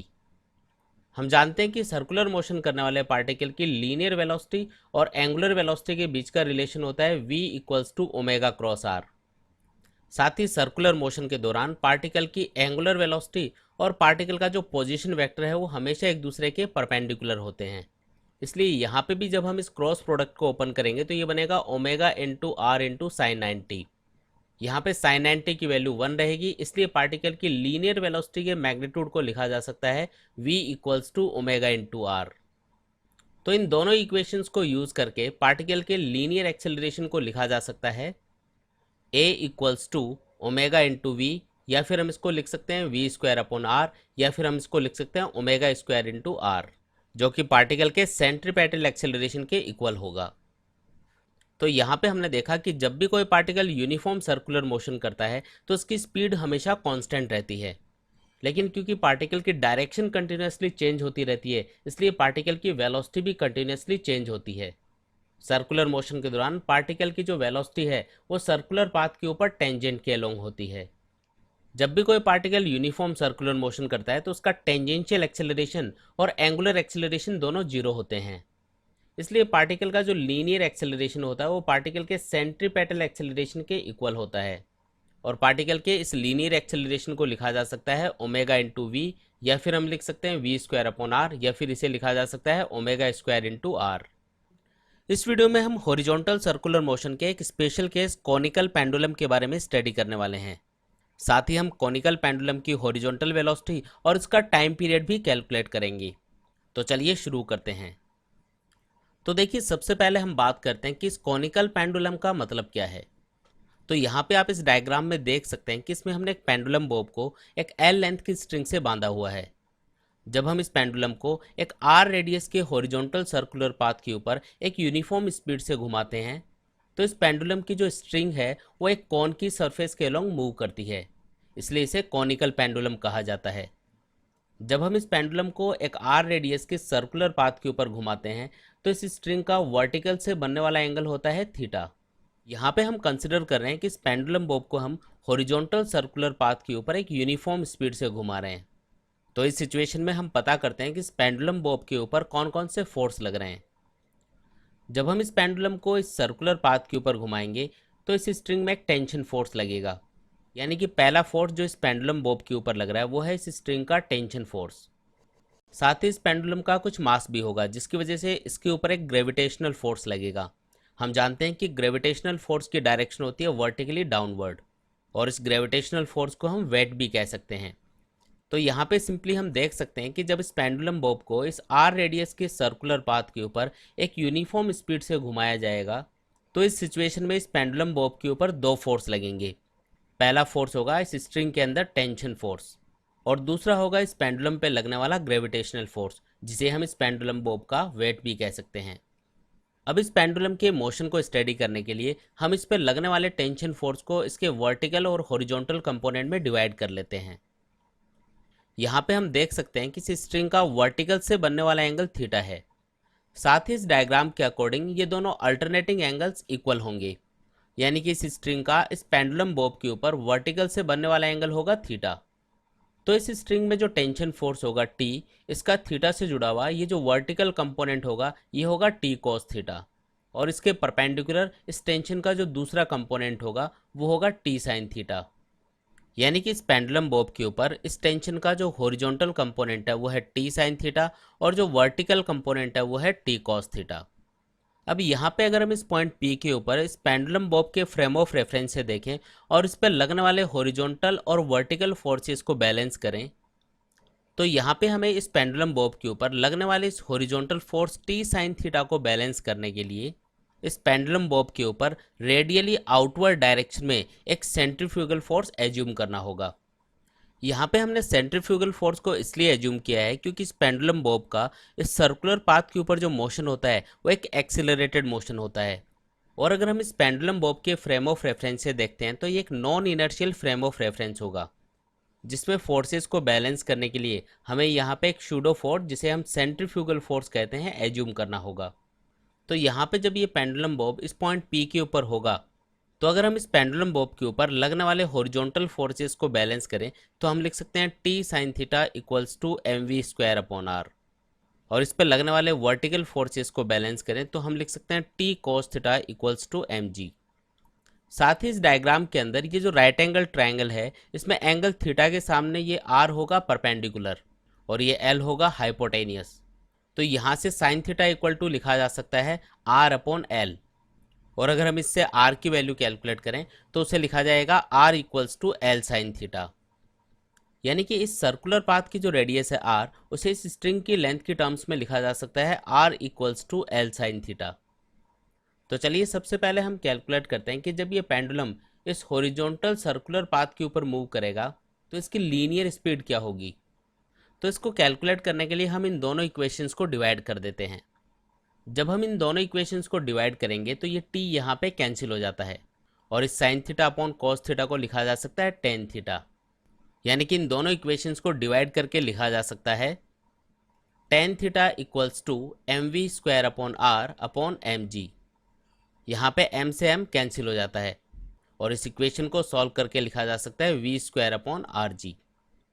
और यहाँ से अगर हम पेंडुलम की हॉरिजॉन्टल सर्कुलर पाथ के ऊपर लीनियर वेलोसिटी कैलकुलेट करें तो इसे लिखा जा सकता है v equals to under root of R G tan theta. तो यहाँ पे अगर हमें इस पेंडुलम के हॉरिजॉन्टल सर्कुलर पाथ की रेडियस r पता है और पेंडुलम की स्ट्रिंग का वर्टिकल से बनने वाला एंगल थीटा पता है, तो इस फॉर्मूले को यूज़ करके हम पेंडुलम की हॉरिजॉन्टल प्लेन के अंदर जो लीनियर वेलोसिटी है उसे इजीली कैलकुलेट कर सकते हैं। अब हम कैलकुलेट करते हैं कि इस कॉनिकल पेंडुलम का टाइम पीरियड क्या होगा। कॉनिकल पेंडुलम को हॉरिजॉन्टल सर्कुलर पाथ के ऊपर एक कंप्लीट साइकिल पूरा करने में जितना भी टाइम लगता है उसे हम उस कॉनिकल पेंडुलम का टाइम पीरियड कहते हैं। यहाँ पे ये पेंडुलम एक आर रेडियस के सर्कुलर पाथ के ऊपर एक कांस्टेंट स्पीड से मूव कर रहा है। जब ये पेंडुलम इस सर्कुलर पाथ के ऊपर एक साइकिल कंप्लीट करता है तो ये जो डिस्टेंस कवर करेगा वो होगी 2πr। और क्योंकि ये पेंडुलम इस हॉरिजॉन्टल सर्कुलर पाथ के ऊपर एक कांस्टेंट स्पीड से घूम रहा है, इसलिए इसके टाइम पीरियड को लिखा जा सकता है t equals to 2πr upon V. अब यहाँ से अगर हम v की वैल्यू इस इक्वेशन में पुट कर दें तो इस टाइम पीरियड t को लिखा जा सकता है 2πr upon under root R G tan theta. और जब हम इस इक्वेशन को सॉल्व करेंगे तो इस टाइम पीरियड t का फॉर्मूला बनेगा t equals to 2π under root r upon g tan theta. इस कॉनिकल पेंडुलम के लिए हॉरिजॉन्टल सर्कुलर पाथ की जो रेडियस r है उसे लिखा जा सकता है l साइन थीटा, जहाँ पे l का मतलब है लेंथ ऑफ द स्ट्रिंग और थीटा का मतलब है स्ट्रिंग का वर्टिकल से बनने वाला एंगल। तो यहाँ पे अगर हम इस इक्वेशन में r की जगह l साइन थीटा पुट कर दें और इस टेन थीटा को sine theta upon cos theta लिख दें तो इस इक्वेशन को सॉल्व करके इस टाइम पीरियड t को लिखा जा सकता है 2π under root l cos theta upon g. यानी कि कॉनिकल पेंडुलम के लिए अगर हमें length of the string l पता है और उस स्ट्रिंग का वर्टिकल से बनने वाला एंगल थीटा पता है तो इस फॉर्मूले को यूज़ करके हम इजीली उस कॉनिकल पेंडुलम का टाइम पीरियड कैलकुलेट कर सकते हैं। आप सबने किसी पत्थर या किसी बॉल को एक धागे से बांधकर इस तरीके से वर्टिकल सर्कल पे जरूर घुमाया होगा, लेकिन क्या आपने कभी गौर किया है कि जब हम इस बॉल को इस वर्टिकल सर्कल पे घुमाते हैं तो हमें इसे एक मिनिमम वेलोसिटी या इस धागे में एक मिनिमम टेंशन देना पड़ेगा, तभी ये बॉल इस वर्टिकल सर्कल के ऊपर घूम पाएगी। तो इस धागे में ये मिनिमम टेंशन या इस बॉल को दी जाने वाली मिनिमम वेलोसिटी क्या होगी। तो इस वीडियो में हम यही पता करेंगे कि जब हम किसी भी बॉल को या किसी ऑब्जेक्ट को एक धागे से बांधकर एक वर्टिकल सर्कल पे घुमाते हैं तो इस बॉल को एक वर्टिकल लूप कंप्लीट करने के लिए हमें कितनी मिनिमम वेलोसिटी देनी पड़ेगी। साथ ही हम इस वर्टिकल सर्कल के अलग अलग पॉइंट्स के ऊपर बॉल की वेलोसिटी और इस धागे में टेंशन की वैल्यू भी फाइंड करेंगे। तो चलिए शुरू करते हैं। तो यहाँ पे हम मान लेते हैं कि हमने एक m मास की बॉल को एक r लेंथ की स्ट्रिंग से बांधा हुआ है और हम इस बॉल को एक वर्टिकल सर्कल के ऊपर घुमा रहे हैं। मान लेते हैं कि किसी पर्टिकुलर इंस्टेंट के ऊपर जब बॉल इस पॉइंट के ऊपर होगी तो इसकी इंस्टेंटेनियस वेलोसिटी है v और इस स्ट्रिंग का वर्टिकल से बनने वाला एंगल है थीटा। यहाँ पे हम देख सकते हैं कि इस स्ट्रिंग की लेंथ है r, यानी कि इस वर्टिकल सर्कल की जो रेडियस होगी वो r के इक्वल होगी। अब हम ये देखते हैं कि जब बॉल इस पॉइंट के ऊपर होगी तो इस पर कौन कौन से फोर्स लग रहे होंगे। यहाँ पे पहला फोर्स जो इस बॉल के ऊपर लगेगा वो होगा इस धागे के अंदर टेंशन फोर्स, और जो दूसरा फोर्स इस बॉल के ऊपर लगेगा वो होगा ग्रेविटेशनल फोर्स जो कि mg के इक्वल होगा। और हम जानते हैं कि ग्रेविटेशनल फोर्स की डायरेक्शन हमेशा वर्टिकली डाउनवर्ड डायरेक्शन में होती है। हम जानते हैं कि जब भी कोई ऑब्जेक्ट एक सर्कुलर पाथ के ऊपर घूमता है तो इस ऑब्जेक्ट के ऊपर इस सर्कल के सेंटर की तरफ एक फोर्स लगता है जिसे हम सेंट्रीपेटल फोर्स कहते हैं। तो सबसे पहले हम कैलकुलेट करते हैं कि इस बॉल के ऊपर लगने वाला सेंट्रीपेटल फोर्स कितना होगा। तो इसे कैलकुलेट करने के लिए हम इस बॉल पे लगने वाले ग्रेविटेशनल फोर्स का इस स्ट्रिंग के अलोंग एक कंपोनेंट ले लेते हैं। यहाँ पे इस स्ट्रिंग का वर्टिकल से बनने वाला एंगल थीटा है, तो इस थीटा के करस्पॉन्डिंग ये वाला एंगल भी थीटा होगा। तो इस mg का इस स्ट्रिंग के अलोंग थीटा से जुड़ा हुआ जो कंपोनेंट होगा वो होगा mg cos थीटा। यहाँ पे हम देख सकते हैं कि इस बॉल पे लगने वाला जो टेंशन फोर्स है और ये जो mg cos थीटा है ये एक दूसरे के अपोजिट डायरेक्शन में है। यानी कि इस बॉल के ऊपर इस सर्कुलर पाथ के सेंटर की तरफ लगने वाला जो टोटल फोर्स होगा वो होगा t minus mg cos theta, जो कि यहाँ पे सेंट्रीपेटल फोर्स की तरह वर्क करेगा। तो यहाँ पे सिंपली हम कह सकते हैं कि जब ये बॉल इस सर्कुलर पाथ के ऊपर मूव करेगी तो इस बॉल के ऊपर इस सर्कुलर पाथ के सेंटर की तरफ जो टोटल फोर्स लगेगा वो इस बॉल पे लगने वाले सेंट्रीपेटल फोर्स के इक्वल होगा। हम जानते हैं कि सेंट्रीपेटल फोर्स का फॉर्मूला होता है mv²/r। तो यहाँ पे हम कह सकते हैं कि इस बॉल के ऊपर इस सर्कुलर पाथ के सेंटर की तरफ जो फोर्स लगेगा t minus mg cos theta वो इस बॉल पे लगने वाले सेंट्रीपेटल फोर्स mv²/r के इक्वल होगा। और यहाँ से इस स्ट्रिंग में जो टेंशन फोर्स है उसे लिखा जा सकता है T equals to mv²/r plus mg cos theta. यानी कि यहाँ पे अगर हमें इस सर्कुलर मोशन करने वाले बॉल की किसी पर्टिकुलर इंस्टेंट पे वेलोसिटी और उस इंस्टेंट पे इस स्ट्रिंग का वर्टिकल से बनने वाला एंगल थीटा पता हो तो इस फॉर्मूले को यूज़ करके हम इस स्ट्रिंग में जो टेंशन फोर्स है उसकी वैल्यू को कैलकुलेट कर सकते हैं। यहाँ पे हम इस डायग्राम के अकॉर्डिंग देख सकते हैं कि जब ये बॉल पॉइंट ए के ऊपर होगी तो ये एंगल थीटा 0 होगा और हम जानते हैं कि कॉस फंक्शन की वैल्यू 0 डिग्री एंगल पे मैक्सिमम होती है यानी कि 1 होती है। इसलिए जब ये बॉल पॉइंट ए के ऊपर होगी तो इस धागे में जो टेंशन फोर्स होगा वो मैक्सिमम होगा। यानी कि यहाँ पे हम कह सकते हैं कि जब बॉल सर्कुलर पाथ के बॉटम के ऊपर पॉइंट ए के ऊपर होगी तो उस सिचुएशन में थीटा की वैल्यू 0 डिग्री होगी और थीटा 0 डिग्री होने की वजह से कॉस थीटा की वैल्यू 1 होगी। तो उस सिचुएशन में बॉटम के ऊपर धागे में जो टेंशन फोर्स होगा वो मैक्सिमम होगा और उस मैक्सिमम टेंशन फोर्स को लिखा जा सकता है mvb²/r प्लस mg। यहाँ पे vb का मतलब है velocity of the ball at the bottom point. तो यहाँ पे हमने देखा कि जब बॉल वर्टिकल सर्कल के बॉटम के ऊपर होती है तो उस सिचुएशन में धागे के अंदर टेंशन सबसे ज़्यादा होता है। अब इसी तरीके से हम देख सकते हैं कि जब ये बॉल पॉइंट सी के ऊपर होगी तो उस सिचुएशन में सेंटर पे बनने वाला ये एंगल थीटा होगा 180 डिग्री। हम जानते हैं कि cos 180 डिग्री की वैल्यू -1 होती है। इसलिए जब ये बॉल पॉइंट सी के ऊपर होगी तो इस धागे में जो टेंशन फोर्स होगा वो मिनिमम होगा। यानी कि यहाँ पे हम कह सकते हैं कि जब बॉल इस वर्टिकल सर्कल के टॉप के ऊपर होगी तो उस सिचुएशन में थीटा की वैल्यू 180 डिग्री होगी और थीटा 180 डिग्री होने की वजह से cos 180 डिग्री की वैल्यू होगी -1।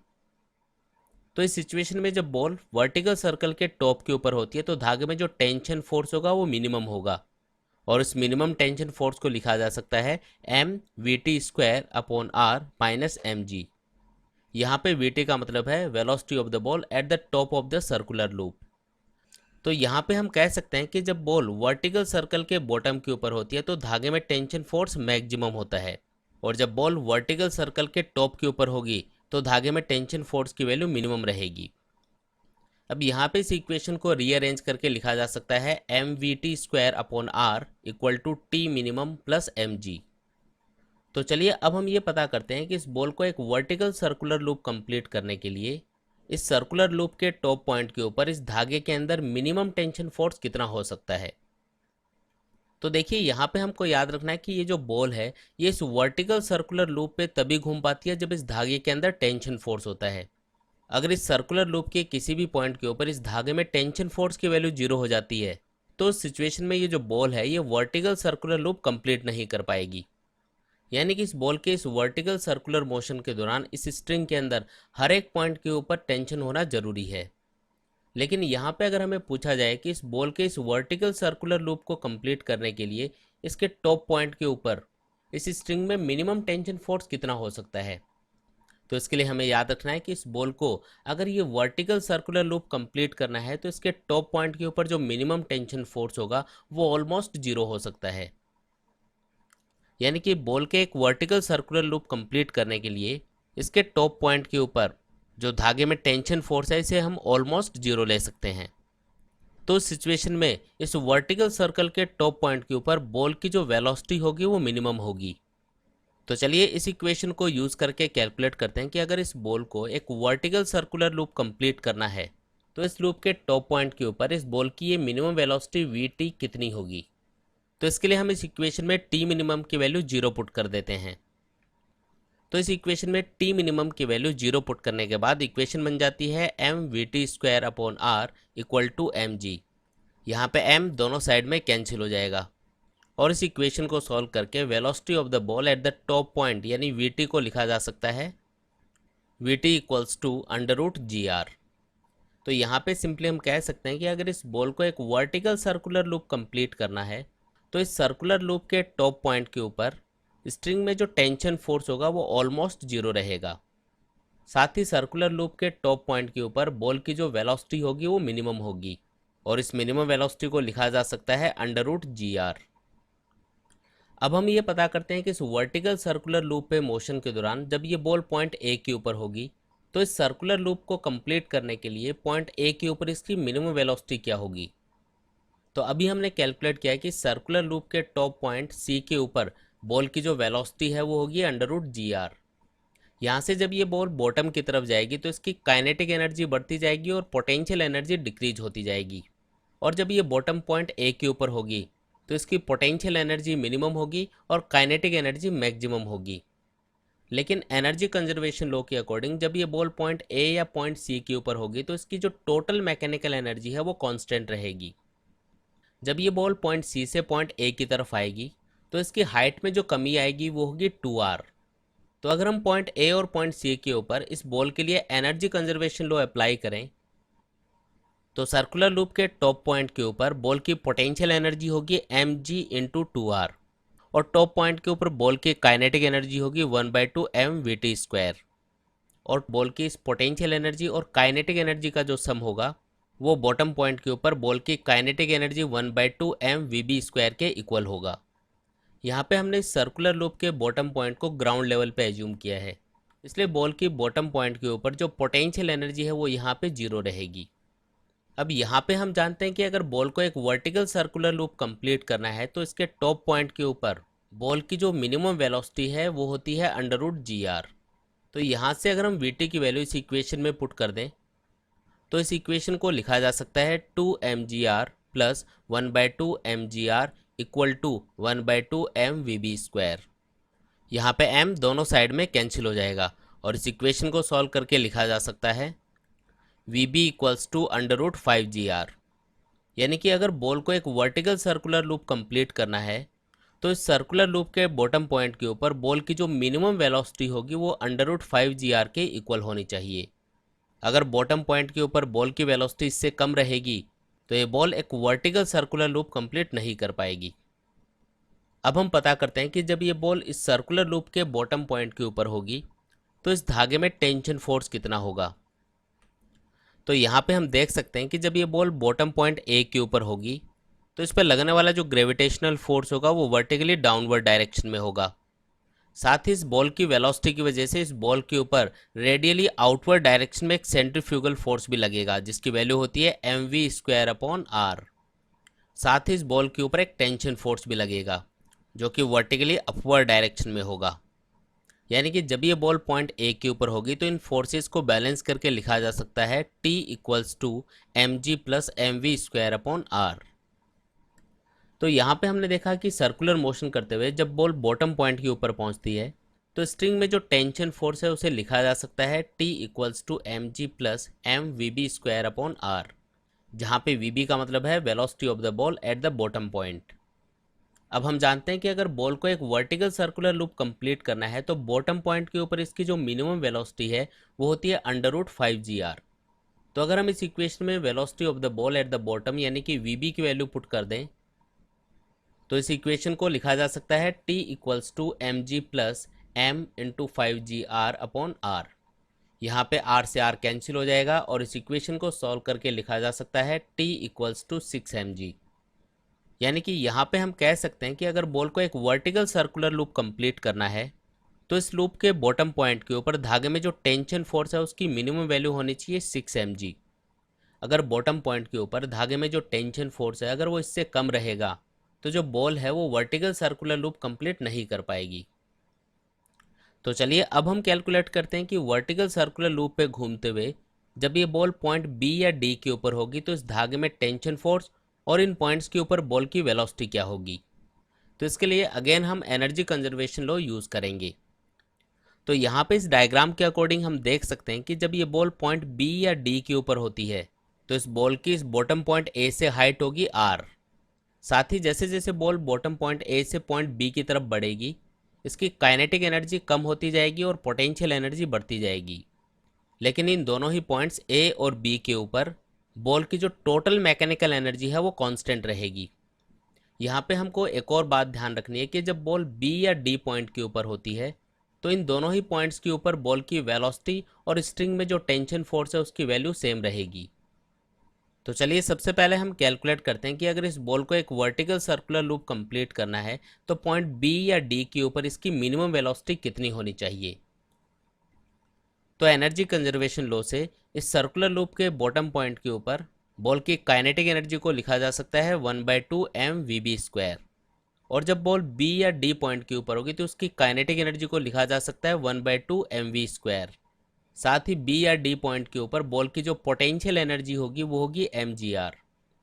अब जैसा कि हम जानते हैं कि अगर बॉल को वर्टिकली सर्कुलर लूप कंप्लीट करना है तो बॉटम पॉइंट के ऊपर इसकी मिनिमम वेलोसिटी vb की वैल्यू होनी चाहिए √5gr। तो अगर हम vb की वैल्यू इस इक्वेशन में पुट कर दें तो इस इक्वेशन को लिखा जा सकता है 1/2m × 5gr = 1/2mv² + mgr। तो इस इक्वेशन को सॉल्व करके इस सर्कुलर लूप के बी या डी पॉइंट के ऊपर बॉल की जो वेलोसिटी है उसे लिखा जा सकता है √3gr। यानी कि यहाँ पे सिंपली हम कह सकते हैं कि अगर बॉल को एक वर्टिकल सर्कुलर लूप कंप्लीट करना है तो इस सर्कुलर लूप के बी या डी पॉइंट के ऊपर बॉल की जो मिनिमम वेलोसिटी है वो √3gr के इक्वल होनी चाहिए। अगर बी या डी पॉइंट के ऊपर बॉल की वेलोसिटी √3gr से कम रहेगी तो बॉल एक वर्टिकल सर्कुलर लूप कंप्लीट नहीं कर पाएगी। तो चलिए अब हम कैलकुलेट करते हैं कि जब ये बॉल पॉइंट बी या डी के ऊपर होगी तो इस बॉल को एक वर्टिकल सर्कुलर लूप कंप्लीट करने के लिए पॉइंट बी या डी के ऊपर धागे में टेंशन फोर्स कितना होगा।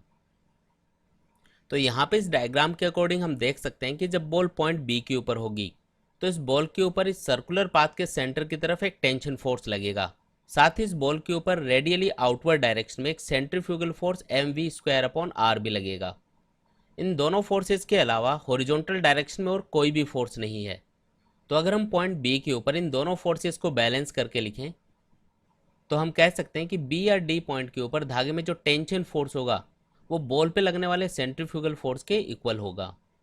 अब यहाँ पे हम जानते हैं कि पॉइंट बी या डी के ऊपर बॉल की जो वेलोसिटी है वो होती है √3gr। तो अगर हम इस इक्वेशन में बॉल की वेलोसिटी v की वैल्यू पुट कर दें तो इस टेंशन फोर्स T को लिखा जा सकता है m × 3gr/r। यहाँ पे ये दोनों r आपस में कैंसिल हो जाएंगे और इस इक्वेशन को सॉल्व करके पॉइंट B या D के ऊपर मिनिमम टेंशन फोर्स को लिखा जा सकता है T = 3mg।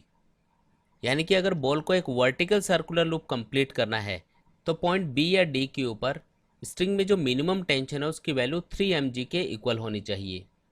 अगर बी या डी पॉइंट के ऊपर स्ट्रिंग में टेंशन फोर्स की वैल्यू 3mg से कम रहेगी तो बॉल एक वर्टिकल सर्कुलर लूप कंप्लीट नहीं कर पाएगी। अब यहाँ पे एक स्पेशल केस हो सकता है कि हमने बॉल या ऑब्जेक्ट को स्ट्रिंग की बजाय एक एल लेंथ की सॉलिड रोड से अटैच किया हुआ है और अब हम इस रोड को एक वर्टिकल सर्कुलर लूप के ऊपर घुमा रहे हैं।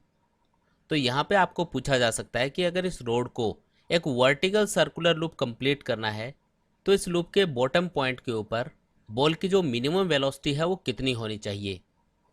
तो यहाँ पे हमको याद रखना है कि अगर इस रोड को एक वर्टिकल सर्कुलर लूप कंप्लीट करना है तो इस सर्कुलर लूप के बॉटम पॉइंट के ऊपर रोड की जो मिनिमम वेलोसिटी है वो होगी 2 × √gl, जहाँ पे l का मतलब है length of the road.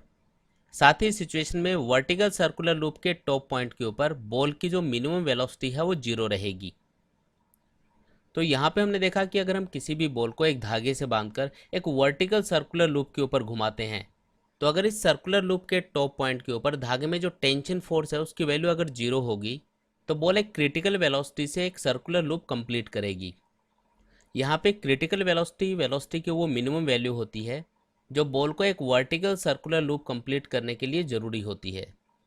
Vertical circular loop के टॉप पॉइंट के ऊपर बॉल की जो क्रिटिकल वेलोसिटी होती है वो होती है √GR। साथ ही अगर बॉल को एक वर्टिकल सर्कुलर लूप कंप्लीट करना है तो इस लूप के बॉटम पॉइंट के ऊपर बॉल की जो मिनिमम वेलोसिटी है वो √5GR के इक्वल होनी चाहिए, तभी ये बॉल एक वर्टिकल सर्कुलर लूप कंप्लीट कर पाती है। साथ ही हमने देखा कि वर्टिकल सर्कुलर मोशन के दौरान बॉल जब बॉटम पॉइंट ए के ऊपर होती है तो उस सिचुएशन में धागे में टेंशन फोर्स की वैल्यू सबसे ज़्यादा होती है, और जब बॉल मूव करते हुए टॉप पॉइंट सी के ऊपर पहुंचती है तो उस सिचुएशन में धागे में टेंशन फोर्स की वैल्यू सबसे कम होती है।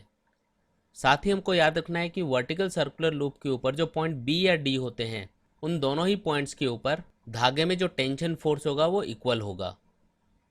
पिछले वीडियो में हमने यूनिफॉर्म सर्कुलर मोशन के बारे में स्टडी किया था। इस वीडियो में हम नॉन यूनिफॉर्म सर्कुलर मोशन के बारे में डिटेल में स्टडी करने वाले हैं।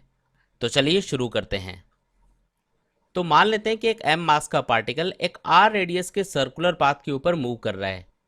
यहाँ पे अगर इस पार्टिकल की स्पीड कांस्टेंट रहती है तो इस पार्टिकल के मोशन को यूनिफॉर्म सर्कुलर मोशन कहा जाएगा।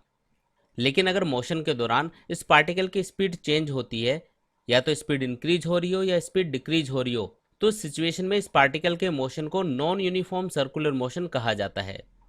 यानी कि किसी भी पार्टिकल के नॉन यूनिफॉर्म सर्कुलर मोशन के लिए कहा जा सकता है, if the speed of the particle in a circular motion changes with respect to time then it is called non uniform circular motion. किसी भी पार्टिकल के नॉन यूनिफॉर्म सर्कुलर मोशन के दौरान पार्टिकल की स्पीड और पार्टिकल की angular velocity दोनों ही change होते हैं, यानी कि दोनों ही कांस्टेंट नहीं रहते।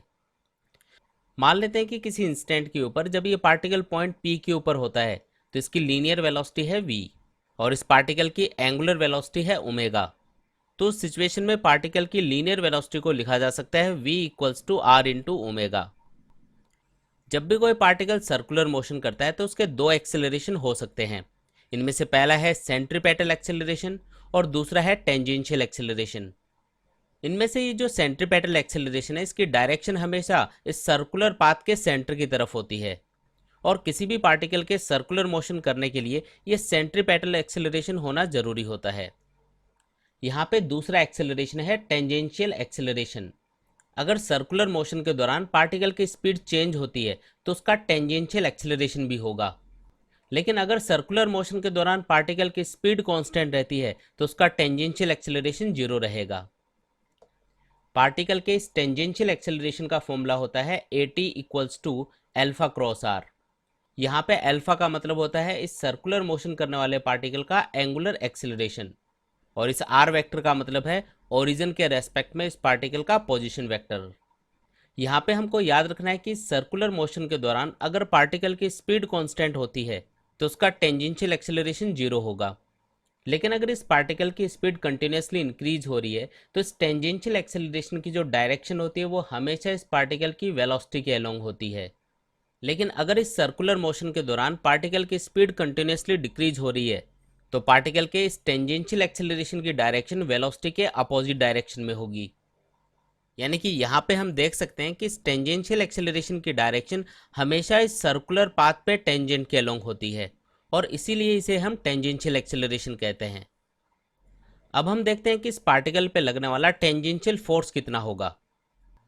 तो न्यूटन सेकंड लॉ के अकॉर्डिंग अगर हम इस पार्टिकल के मास को इस पार्टिकल के टेंजेंशियल एक्सेलरेशन से मल्टीप्लाई कर दें तो इससे हमें इस पार्टिकल पे लगने वाला टेंजेंशियल फोर्स मिल जाएगा।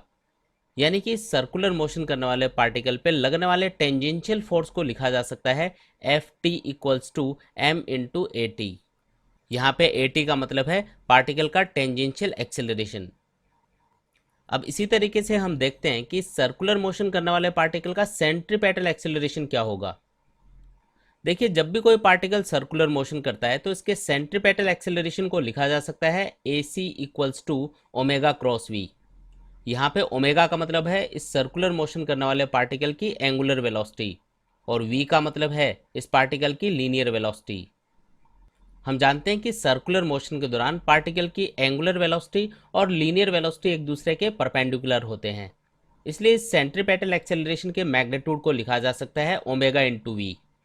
साथ ही हम जानते हैं कि पार्टिकल की लीनियर वेलोसिटी को लिखा जा सकता है v equals to omega into R. इसलिए इस रिलेशन को यूज करके पार्टिकल के सेंट्रीपेटल एक्सेलरेशन के मैग्नीट्यूड को लिखा जा सकता है वी स्क्वायर अपॉन आर, या फिर हम इसे लिख सकते हैं ओमेगा स्क्वायर इंटू आर। अब जैसा कि हम जानते हैं कि अगर कोई भी पार्टिकल सर्कुलर मोशन करता है तो उस पर यह सेंट्रीपेटल एक्सेलरेशन होना जरूरी होता है। इसके बिना कोई भी पार्टिकल सर्कुलर मोशन नहीं कर पाएगा। अगर किसी पार्टिकल का सेंट्रीपेटल एक्सेलरेशन जीरो होता है तो वो पार्टिकल सर्कुलर मोशन नहीं कर पाता। इस सिचुएशन में जो पार्टिकल है वो ट्रांसलेटरी मोशन करेगा। अब हम देखते हैं कि सर्कुलर मोशन के दौरान इस पार्टिकल पे लगने वाला सेंट्रीपेटल फोर्स कितना होगा। तो अगेन न्यूटन सेकेंड लॉ के अकॉर्डिंग अगर हम इस पार्टिकल के मास को इसके सेंट्रीपेटल एक्सेलरेशन से मल्टीप्लाई कर देंगे तो इससे हमारे पास इस पार्टिकल पे लगने वाला सेंट्रीपेटल फोर्स आ जाएगा। यानी कि इस पार्टिकल के ऊपर लगने वाले सेंट्रीपेटल फोर्स को लिखा जा सकता है m इंटू ए सी। और यहाँ से अगर हम सेंट्रीपेटल एक्सेलरेशन की वैल्यू इस फॉर्मूले के अंदर पुट कर दें तो इस सेंट्रीपेटल फोर्स को लिखा जा सकता है M V square upon R, या फिर हम इसे लिख सकते हैं एम आर ओमेगा स्क्वायर, या फिर इसे लिखा जा सकता है M into omega into V. यहाँ पे हमको याद रखना है कि जब भी कोई पार्टिकल सर्कुलर मोशन करता है तो उस पार्टिकल के ऊपर हमेशा उस सर्कुलर पाथ के सेंटर की तरफ ये सेंट्रीपेटल फोर्स लगना जरूरी होता है। इस सेंट्रीपेटल फोर्स के बिना कोई भी पार्टिकल सर्कुलर मोशन नहीं कर पाता। तो अब हम देखते हैं कि इस पार्टिकल का नेट एक्सेलरेशन कितना होगा। तो जैसा कि हम यहाँ पे देख सकते हैं कि इस पार्टिकल के दो एक्सेलरेशन है, सेंट्रीपेटल एक्सेलरेशन और टेंजेंशियल एक्सेलरेशन।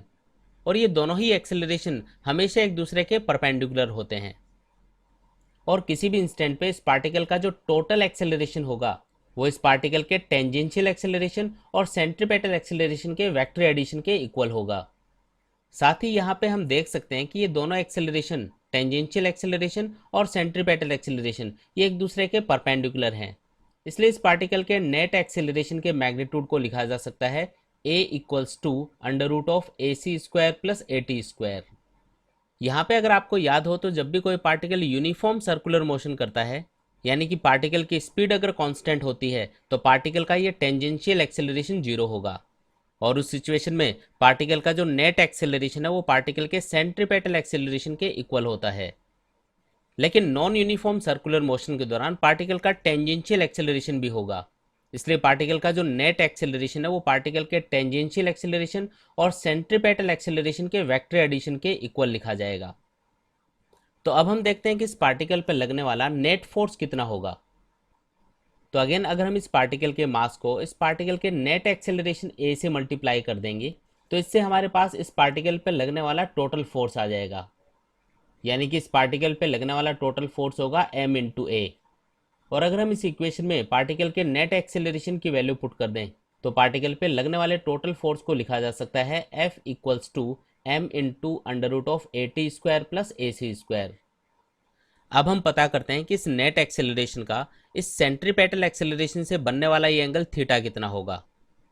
यहाँ पे हम जानते हैं कि इस पार्टिकल का जो नेट एक्सेलरेशन है वो पार्टिकल के टेंजेंशियल एक्सेलरेशन और सेंट्रीपेटल एक्सेलरेशन के वेक्टर एडिशन के इक्वल होता है। और ये दोनों ही एक्सेलरेशन यानी कि टेंजेंशियल एक्सेलरेशन और सेंट्रीपेटल एक्सेलरेशन एक दूसरे के परपेंडिकुलर होते हैं। अब यहाँ पे अगर हम वेक्टर लॉज यूज करें तो इस पार्टिकल के नेट एक्सेलरेशन का इस पार्टिकल के सेंट्रीपेटल एक्सेलरेशन से बनने वाला ये जो एंगल थीटा है इसके टेन फंक्शन को लिखा जा सकता है tan theta equals to a t upon a c. और यहाँ से इस इक्वेशन को सॉल्व करके थीटा इक्वल्स टू लिखा जा सकता है tan inverse a t upon a c. यानी कि यहाँ पे अगर हमें इस पार्टिकल का टेंजेंशियल एक्सेलरेशन और सेंट्रीपेटल एक्सेलरेशन पता है तो इस फॉर्मूले को यूज करके हम इस पार्टिकल के नेट एक्सेलरेशन का पार्टिकल के सेंट्रीपेटल एक्सेलरेशन से बनने वाला ये एंगल थीटा इजीली कैलकुलेट कर सकते हैं। तो यहाँ पे हमने देखा कि जब भी कोई particle non uniform circular motion करता है तो उस सिचुएशन में पार्टिकल के दो एक्सेलरेशन होते हैं, सेंट्रीपेटल एक्सेलरेशन और टेंजेंशियल एक्सेलरेशन। और जब भी कोई particle non uniform circular motion करता है तो पार्टिकल की स्पीड भी चेंज होती है और पार्टिकल की एंगुलर वेलोसिटी भी चेंज होती है। अगर सर्कुलर मोशन के दौरान पार्टिकल की स्पीड कंटिन्यूसली इंक्रीज हो रही है तो उस सिचुएशन में पार्टिकल का जो टेंजेंशियल एक्सेलरेशन होता है वो पार्टिकल की वेलोसिटी के अलोंग होता है। और हम जानते हैं कि पार्टिकल का जो नेट एक्सेलरेशन होता है वो इसके टेंजेंशियल एक्सेलरेशन और सेंट्रीपेटल एक्सेलरेशन के वेक्टर एडिशन के इक्वल होता है। इसलिए इस पार्टिकल के नेट एक्सेलरेशन की डायरेक्शन इन दोनों वेक्टर्स AT और AC से बनने वाले पैरेललोग्राम के डायगोनल के अलोंग ऊपर की तरफ होगी। लेकिन अगर सर्कुलर मोशन करने वाले पार्टिकल की स्पीड कंटिन्यूसली डिक्रीज हो रही हो तो उस सिचुएशन में पार्टिकल के टेंजेंशियल एक्सेलरेशन की डायरेक्शन पार्टिकल की वेलोसिटी के अपोजिट डायरेक्शन में होती है। इस सिचुएशन में इसे हम रिटार्डेशन भी कह सकते हैं। तो उस सिचुएशन में इस पार्टिकल के नेट एक्सेलरेशन की डायरेक्शन इस पार्टिकल के दोनों एक्सेलरेशन AT और AC से बनने वाले पैरेललोग्राम के डायगोनल के अलोंग नीचे की तरफ होगी।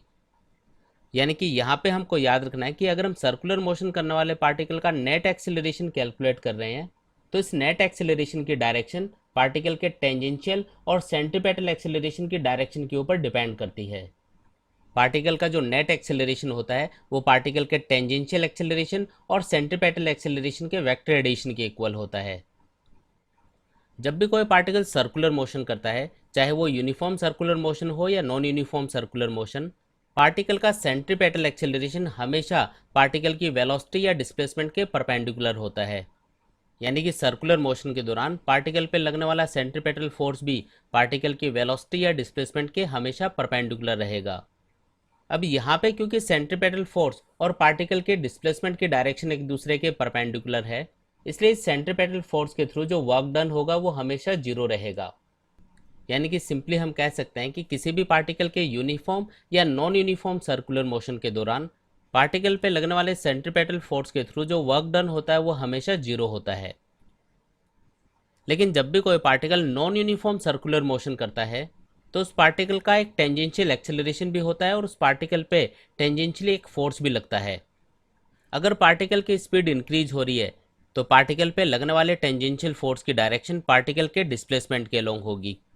लेकिन अगर सर्कुलर मोशन के दौरान पार्टिकल की स्पीड डिक्रीज हो रही है तो पार्टिकल पे लगने वाले टेंजेंशियल फोर्स की डायरेक्शन पार्टिकल के डिस्प्लेसमेंट के अपोजिट डायरेक्शन में होगी। यानी कि उस सिचुएशन में जो टेंजेंशियल फोर्स है वो एक रिटार्डिंग फोर्स की तरह वर्क करेगा। और क्योंकि यहाँ पे टेंजेंशियल फोर्स की डायरेक्शन पार्टिकल के डिस्प्लेसमेंट के अलोंग या इसके अपोजिट डायरेक्शन में होती है, इसलिए फोर्स और डिस्प्लेसमेंट के बीच का एंगल या तो 0 डिग्री होगा या 180 डिग्री होगा। और इन दोनों ही सिचुएशंस में टेंजेंशियल फोर्स के थ्रू जो वर्क डन होगा वो जीरो नहीं होगा। यानी कि जब भी कोई particle non uniform circular motion करता है तो उस पार्टिकल पर लगने वाले टेंजेंशियल फोर्स के थ्रू हमेशा कुछ वर्क डन होता है। इस वीडियो में हम सर्कुलर मोशन के एक स्पेशल केस को स्टडी करने वाले हैं और ये केस है motion of A block on frictionless hemisphere. तो चलिए शुरू करते हैं। तो यहाँ पे मान लेते हैं कि ये कोई R रेडियस का एक फ्रिक्शनलेस हेमिस्फेयर है जिसके टॉप पॉइंट के ऊपर हमने एक M मास का ब्लॉक रखा हुआ है। इनिशियली ये ब्लॉक रेस्ट कंडीशन में है। अब जैसे ही हम इस ब्लॉक को थोड़ा सा पुश करते हैं ये ब्लॉक नीचे की तरफ फिसलना स्टार्ट हो जाता है। जैसे जैसे ब्लॉक नीचे की तरफ मूव करता है इसकी स्पीड बढ़ती जाती है और एक पर्टिकुलर पॉइंट के ऊपर पहुंच के इस ब्लॉक का इस हेमिस्फेरिकल सरफेस से कांटेक्ट छूट जाता है। यहाँ पर हमें यह पता करना है कि इस हेमिस्फेयर के बेस से कितनी हाइट के ऊपर इस ब्लॉक का इस हेमिस्फेरिकल सरफेस से कांटेक्ट छूट जाता है। मान लेते हैं कि ये हाइट है h। अब यहाँ पे मान लेते हैं कि जैसे ये ब्लॉक इस पॉइंट के ऊपर पहुंचेगा इस ब्लॉक को इस हेमिस्फेयर के सेंटर से मिलाने वाली लाइन का वर्टिकल से बनने वाला एंगल होगा थीटा। अब हम ये देखते हैं कि इस ब्लॉक के ऊपर कौन कौन से फोर्स लग रहे हैं। यहाँ पे पहला फोर्स जो इस ब्लॉक के ऊपर लग रहा होगा वो है ग्रेविटेशनल फोर्स और इसकी डायरेक्शन होगी वर्टिकली डाउनवर्ड। दूसरा फोर्स जो इस ब्लॉक के ऊपर लगेगा वो होगा नॉर्मल रिएक्शन फोर्स। अब क्योंकि यहाँ पे हम एज्यूम कर रहे हैं कि जैसे ही ब्लॉक इस पॉइंट के ऊपर पहुंचेगा इस ब्लॉक का इस हेमिस्फेरिकल सरफेस से कांटेक्ट छूट जाएगा। यानी कि जैसे ही ब्लॉक इस पॉइंट के ऊपर पहुंचेगा इस नॉर्मल रिएक्शन फोर्स की वैल्यू 0 हो जाएगी। अब यहाँ पे हम जानते हैं कि जैसे जैसे ब्लॉक नीचे की तरफ मूव करेगा इसकी स्पीड बढ़ती जाएगी। मान लेते हैं कि जब ये ब्लॉक इस पॉइंट के ऊपर पहुंचेगा तो उस इंस्टेंट के ऊपर इस ब्लॉक की स्पीड हो जाती है v। अब यहाँ पे अगर हम इस ग्रेविटेशनल फोर्स के दो रेक्टेंगुलर कंपोनेंट करें तो इस ग्रेविटेशनल फोर्स का थीटा से जुड़ा हुआ रेडियस के अलोंग जो कंपोनेंट होगा वो होगा mg cos थीटा। अब जैसे ही ब्लॉक इस पॉइंट के ऊपर पहुंचता है इसका इस हेमिस्फेरिकल सरफेस से कांटेक्ट छूट जाता है। यानी कि इस पॉइंट के ऊपर इस नॉर्मल रिएक्शन फोर्स की वैल्यू 0 हो जाती है। तो जब ये ब्लॉक इस पॉइंट के ऊपर पहुंचेगा तो इस ब्लॉक के ऊपर इस हेमिस्फेरिकल सरफेस के सेंटर की तरफ लगने वाला जो फोर्स होगा वो केवल mg cos थीटा होगा। हम जानते हैं कि जब भी कोई ऑब्जेक्ट एक सर्कुलर पाथ के ऊपर मूव करता है तो उसके ऊपर एक सेंट्रीपेटल फोर्स लगना जरूरी होता है। यहाँ पर इस ब्लॉक के ऊपर इस हेमिस्फेयर के सेंटर की तरफ लगने वाला ये जो फोर्स है mg cos थीटा, ये एक सेंट्रीपेटल फोर्स की तरह वर्क करेगा। जब ये ब्लॉक इस पॉइंट के ऊपर पहुंचता है तो इस ब्लॉक की स्पीड हो जाती है v। और यहाँ पे इस डायग्राम के अकॉर्डिंग हम देख सकते हैं कि ये जो ब्लॉक है ये एक r रेडियस के सर्कुलर पाथ के ऊपर मूव कर रहा होगा। यानी कि इस ब्लॉक के ऊपर लगने वाले सेंट्रीपेटल फोर्स का फॉर्मूला होगा mv²/r। और क्योंकि इस ब्लॉक को इस सर्कुलर पाथ के ऊपर मूव करने के लिए जो रिक्वायर्ड सेंट्रीपेटल फोर्स है वो mg cos थीटा से मिल रहा है, इसलिए हम लिख सकते हैं mg cos theta equals to mv²/r। यहाँ पे ये जो हेमिस्फेयर है ये फ्रिक्शनलेस है, इसलिए इस ब्लॉक के मोशन के दौरान हर एक पॉइंट के ऊपर इसकी टोटल मैकेनिकल एनर्जी हमेशा कंजर्व रहेगी। यानी कि इस ब्लॉक की इनिशियल पोजीशन और इसकी फाइनल पोजीशन के ऊपर इस ब्लॉक की जो टोटल मैकेनिकल एनर्जी है वो कांस्टेंट रहेगी। जब ये ब्लॉक इस पॉइंट के ऊपर पहुंचता है तो इसकी स्पीड हो जाती है v, यानी कि इसकी काइनेटिक एनर्जी होगी 1/2 mv²। साथ ही जब ये ब्लॉक इस पॉइंट के ऊपर होगा तो इस ब्लॉक की इस हेमिस्फेयर के बेस से हाइट होगी h, यानी कि इसकी पोटेंशियल एनर्जी होगी mgh। तो इस पॉइंट के ऊपर इस ब्लॉक की टोटल एनर्जी को लिखा जा सकता है 1/2 mv² प्लस mgh। अब यहाँ पे हम देख सकते हैं कि इनिशियली ये ब्लॉक इस हेमिस्फेरिकल सरफेस के टॉप पॉइंट के ऊपर था, और इनिशियली क्योंकि ये ब्लॉक रेस्ट कंडीशन में था इसलिए इसकी काइनेटिक एनर्जी होगी 0 और इसकी टोटल एनर्जी पोटेंशियल एनर्जी की फॉर्म में होगी। यहाँ पे हम देख सकते हैं कि ये जो ब्लॉक है ये इस हेमिस्फेयर के बेस से r हाइट के ऊपर है, इसलिए इस पॉइंट के ऊपर इसकी टोटल एनर्जी को लिखा जा सकता है mgr। तो यहाँ पे हमने देखा कि इस ब्लॉक की इनिशियल पोजीशन और फाइनल पोजीशन के ऊपर इसकी जो टोटल एनर्जी है वो कांस्टेंट बनी रहती है। अब यहाँ पे हमारे पास दो इक्वेशंस हैं। पहली इक्वेशन है mg cos theta equals to mv²/r और दूसरी इक्वेशन है 1/2 mv² plus mgh equals to mgr। अब यहाँ पे इस डायग्राम के अंदर इस हाइट h को r के टर्म्स में कैलकुलेट करने के लिए हम इस राइट एंगल ट्राइंगल को कंसिडर करते हैं। इस राइट एंगल ट्राइंगल के अंदर एंगल थीटा के सामने ये वाली साइड होगी परपेंडिकुलर, ये वाली साइड जो कि h के इक्वल है ये होगा बेस, और ये वाली जो साइड है जो कि r के इक्वल है ये होगा हाइपोटेनियस। तो इस राइट एंगल ट्राइंगल के लिए cos थीटा इक्वल्स टू लिखा जा सकता है h/r, यानी कि यहाँ से h इक्वल्स टू लिखा जा सकता है r cos थीटा।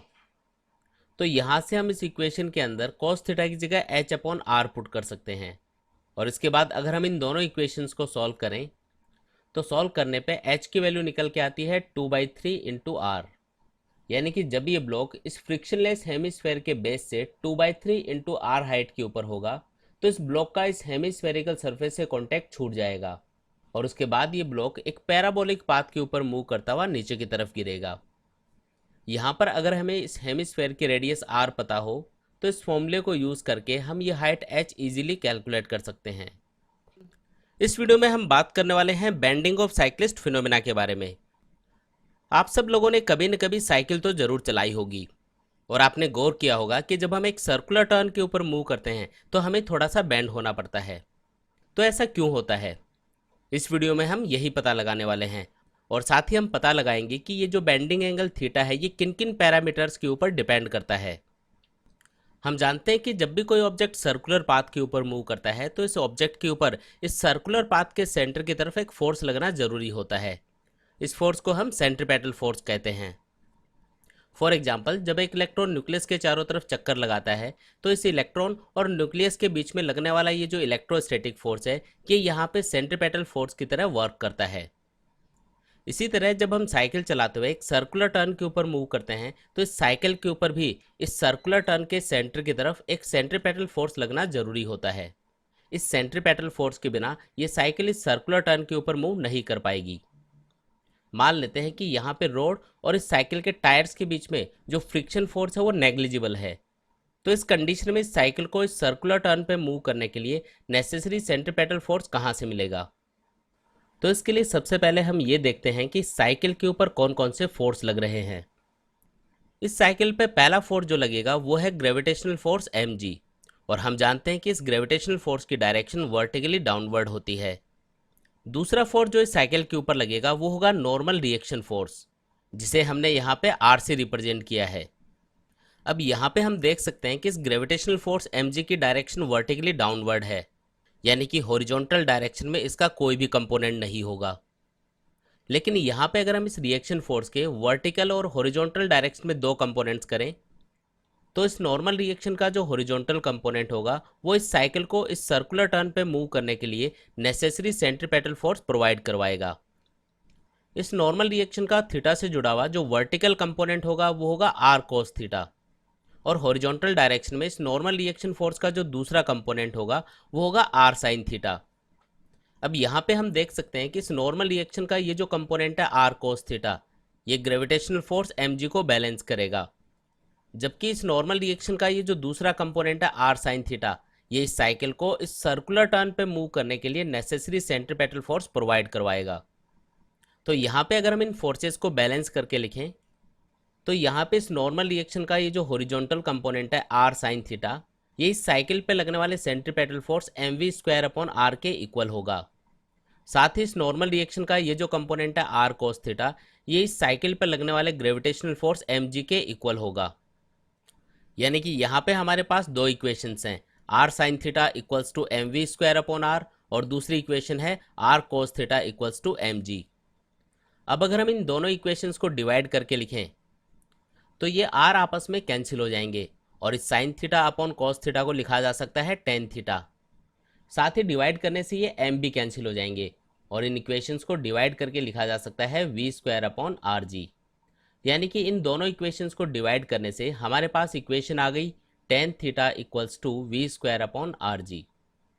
और यहाँ से अगर हम थीटा कैलकुलेट करें तो थीटा इक्वल्स टू लिखा जा सकता है टेन इनवर्स v²/rg।